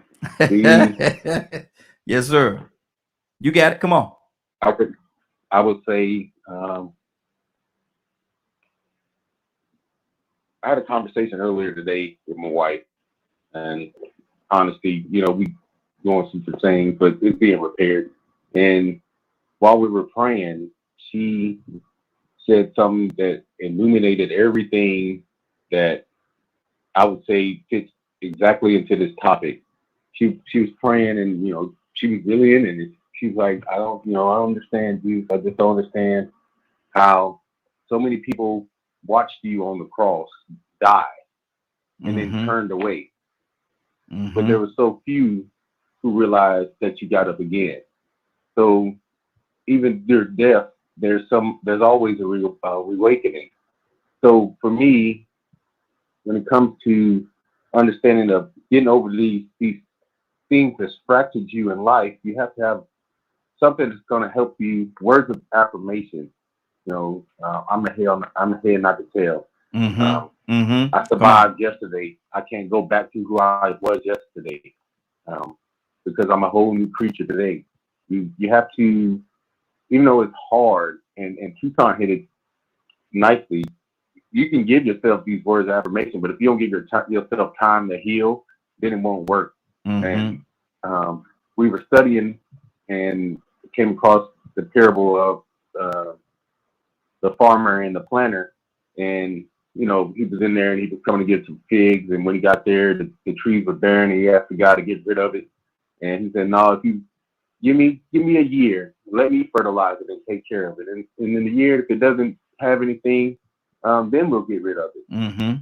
We have to give ourselves this time to understand that healing takes a process as well. Mm-hmm. You're not just going to get the fruit of That's good. feeling well just because you changed your outfit, or Mm-hmm. you had a good time today and tomorrow might not be just as pleasant.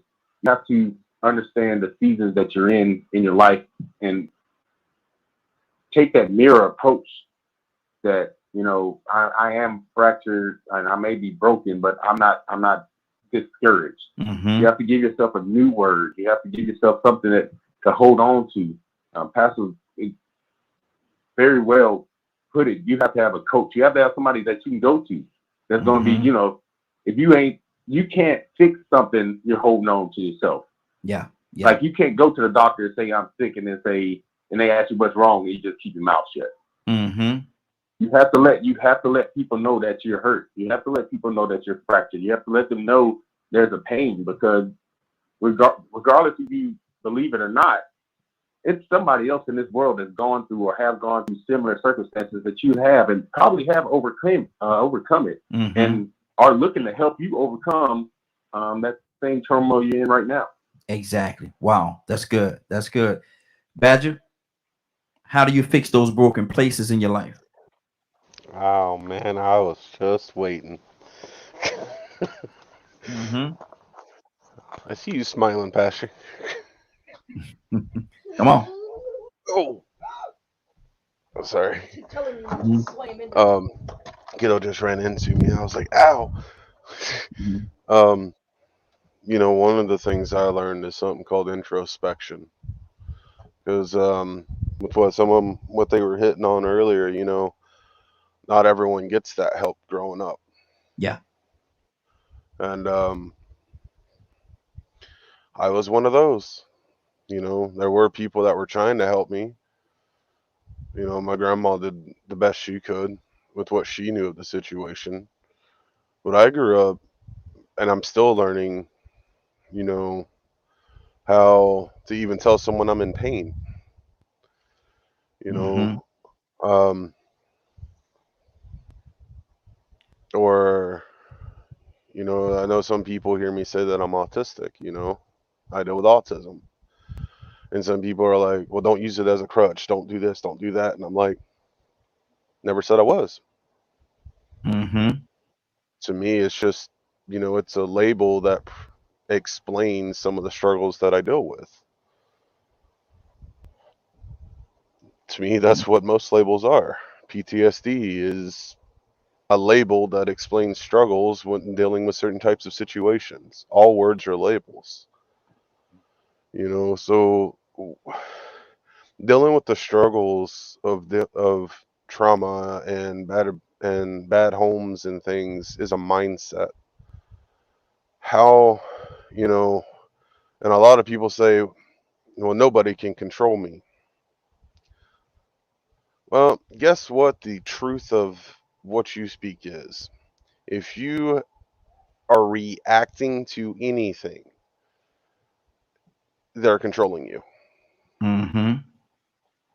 A reaction, getting angry, getting upset, having flashbacks because you have trauma, or you're afraid to speak up because someone misunderstood what you said and you're blaming everything on yourself instead of going, wait a minute, why don't I just voice and go, you took my words in a different direction.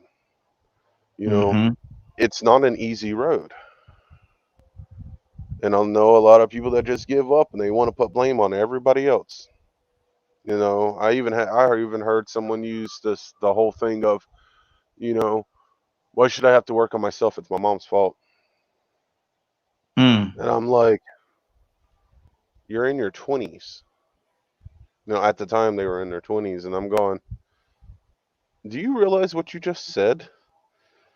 Mm-hmm. You're denying any responsibility of any of the good people that are around you right now. You can think I'm evil or whatever, but you have these other good, amazing human beings that literally want to see you live the best that you can possibly live, and you're neglecting everything they're doing their best to do because you're choosing to be where you are. You're letting that situation, that person still control you to this day. You're still living in that trauma. Exactly.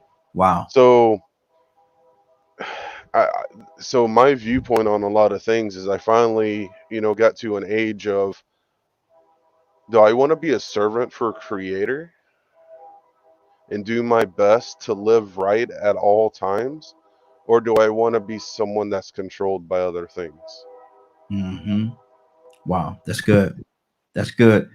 Carlos, I wanted to finish this square with you, sir, and ask you the same question. How do you fix that broken place?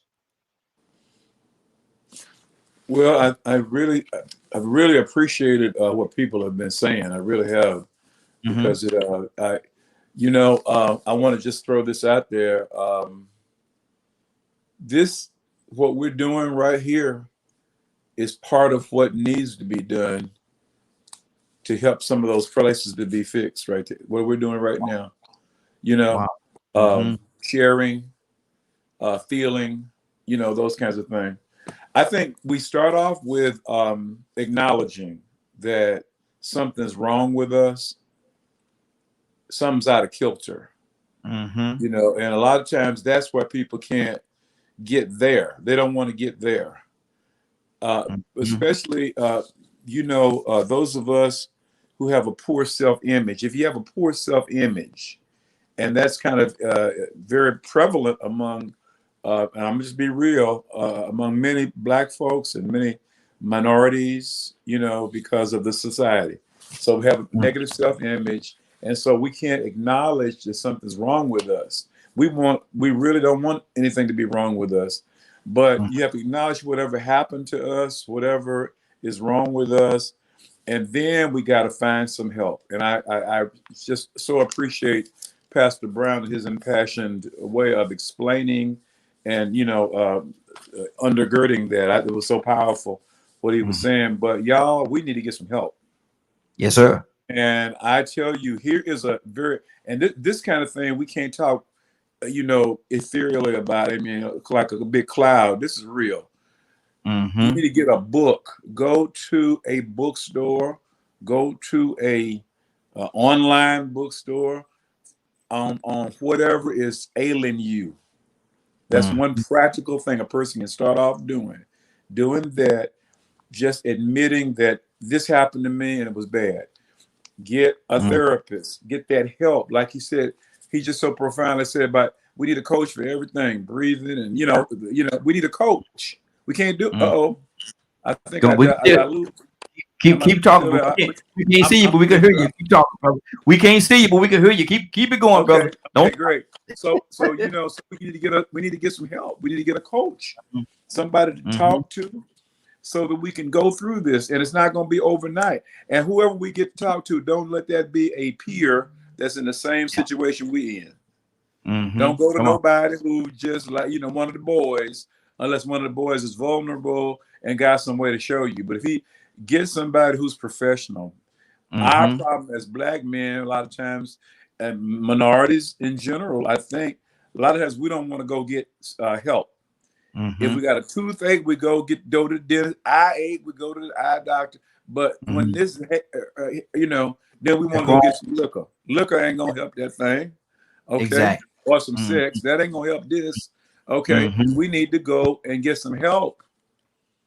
For those who are listening out there, that's what we need to do. We need to go and get some help to carry us through. And because what's gonna happen is we're gonna have to forgive somebody at some point. Yeah, exactly. But we can't even think about forgiving nobody if we don't know how to do it. We need help. We need help. Spiritual help. Also, y'all, you can't Super do this glue thing. and duct tape don't Can't do this fix thing everything. without God. God got to be in this thing, okay, too. God's got to be in this thing. So yeah, we can do something to help ourselves get better. But I say very practically, if you knew this happened to you, this happened, start off, go get some knowledge. People are destroyed because of lack of knowledge. We need to know about stuff. Know about you. This is the most important thing to master in our life. This right here. I love y'all, but I'm not trying to master none of y'all. I want to master me. So that's my business right there. That's my main business. To thine own self be true. You got to know yourself. The flaws and all of it all, and invest time in ourselves. Yeah. And it'll be worth it. Go, it'll be worth it. That's why we left you. That's why we left you for last, sir. That right there is why we left you for last. That's the exact reason why I left you for last. I could have came to you earlier. But now something just told me no, not yet. And we kept you for last for that very reason. Tucson, you got a saying that you say all the time. You got 6 months. How does that thing go? 6 months to mind my business and 6 months to leave everybody else's alone. That's it. Good deal. Man, we're about to get out of here, man. We're at 58, so I want to go around and give everybody an opportunity to keep it brief if you can in your closing, man. I really enjoyed the broadcast tonight, man. Thank each and every one of you, man. I really enjoyed it. VP, in your closing, sir. Thank you again, sir, for inviting me onto the show. I'm glad I got out of my funk and joined. It was a blessing. Praise God. Badger, in your closing, sir. As Carlos was saying, alcohol doesn't fix your issues, and that's speaking from personal experience. Neither does duct tape and super glue. I wasn't able to work on my problems until I acknowledged that I had a problem. And now that I have, I'm a better father, a better husband, and a better human being for others to serve. I'm not even gonna ask you about that duct tape and super glue. I'm not even gonna ask you about that, brother. I'm gonna leave that right there. Man, you get a cut on your thumb, put some super glue right there, and just seal it shut. No, okay, okay. I'm not. Woo! At Tucson, in your closing, sir. I guess it's a white thing. Let it go, Badger. Let it go, Badger. Let it go. Let it go. I don't know. Sometimes just gotta say. Go ahead, Tucson. In your closing, sir. Look, man, look. Gird up your loins. Don't worry about the past. Here's the time that you have. Put your best foot forward and do that thing. Your thing. Get the help from the Lord, because He is your present help in the time of trouble. I promise you. I can go on and on, but that's enough. Exactly, exactly. Pastor? Oh man. Just an awesome night. And as always, my prayer is that those that were listening, those even through the challenges that the enemy was trying to throw there, I just believe that God was still able to touch the hearts of his people. And that's my prayer, is that they heard something that impacted them and strengthened them, because that's what this is all about, real men being men. Absolutely, absolutely. Don W. Yo, great questions, amazing answers. Truly enjoyed the night. Thank y'all for, thank you for hosting. Thank y'all for having me. The message that I'll leave y'all with is, you know, like a collaboration of what everybody said. Be true to yourself. Stay as positive as you can. Work on you, and understand that you do not have to do it alone. There's people out there that will help you, starting with this group, and keep it going. So y'all be blessed. Good deal. Absolutely. Rico. Man, shout out to you, man. Like Don said, man, these were some good questions, and believe it or not, man, each one of these questions pretty much had something to do with me in current time. Wow. So it was Wow. like God. I mean, when we got off the air off this morning, I had a Zoom call with a doctor from Washington D.C. about my mental health. You know what I'm saying? I mean, so it's just, and it almost turned into a therapy session, but it wasn't the stage 4, but it's just funny that we had this topic. So I mean, man, it's just once again, in the universe is aligning, man. I mean, these questions you threw out there tonight, man, I'm just sitting there like, man, this joker, man, did I talk to him earlier? And look, and we both know you didn't. Wow. Good deal. Good deal. Carlos, in your closing, sir. Yes, excellent questions. Excellent questions. I really appreciate being here tonight. And I just wanted to say, there is something manly, something confidence giving, something, I don't know, stately about saying no. No is a sentence in and of itself. It does not demand an explanation. And so we need to learn how to say no.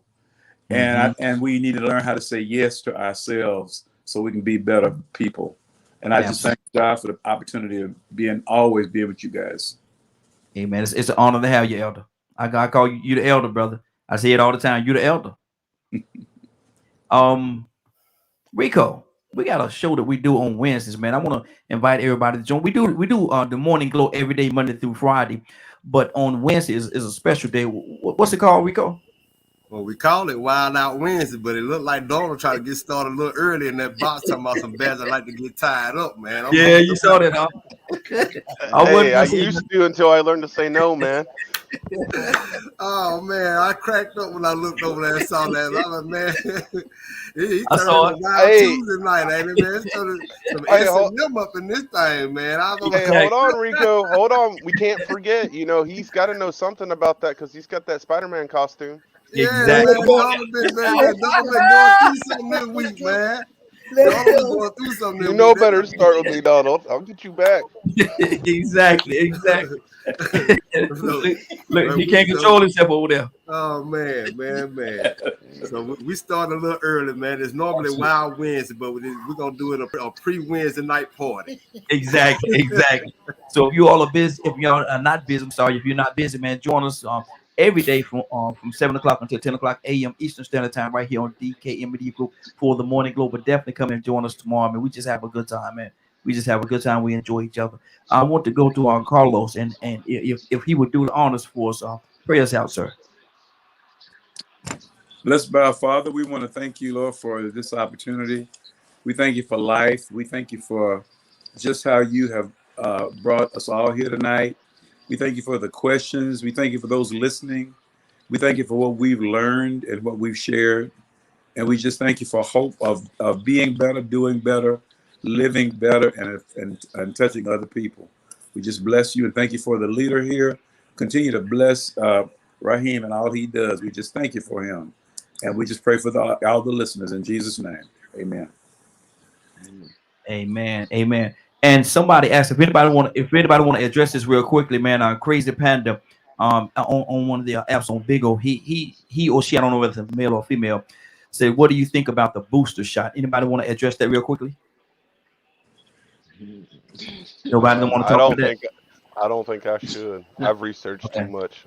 Hey, I'm gonna, look, I've done it all, and I still tested positives. Do your thing. Do you? Mm-hmm. Yeah. I'm gonna say I this. mean, I'll say this: there's folks out there that has done a line of cocaine but don't want to take the COVID shot. Mm. Wow.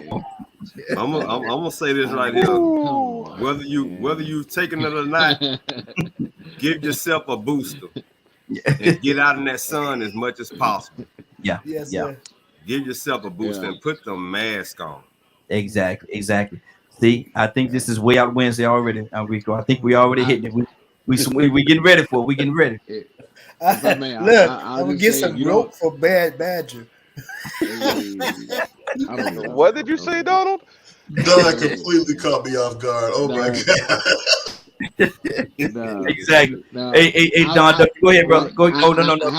I have to be careful what subjects I speak on because I'm a federal worker or whatever. So Okay. I'll just say that if you caught COVID already, you got the antibodies, you good.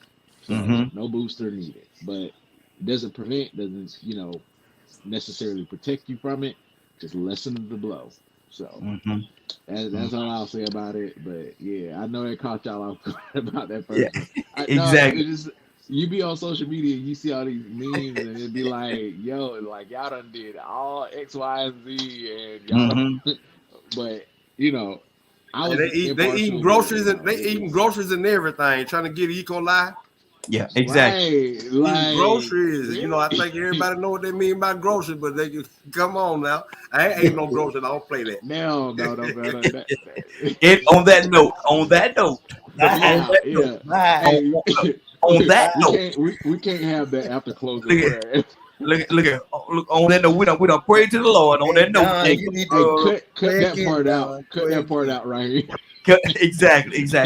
But listen, I want to thank Cooperation. everybody.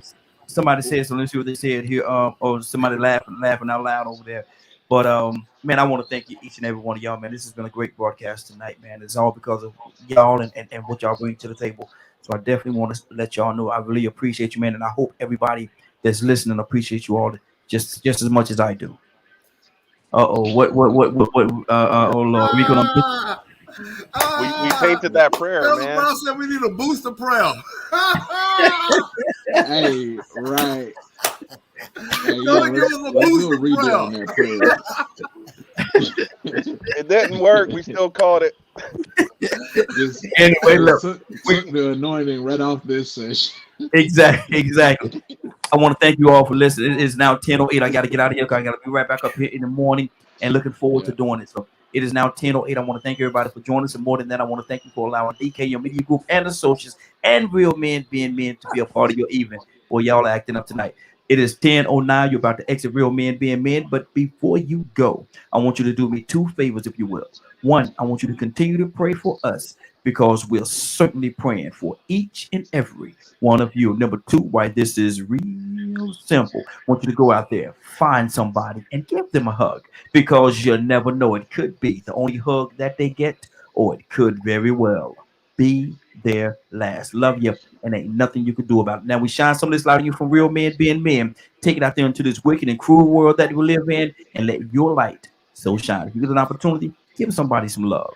You just might find some love in return. What's that beautiful thing? Y'all have a great evening. Tucson, I ain't fooling with you, Tucson. Have a great evening. Take care of each other, and please be blessed. Bye, Badger.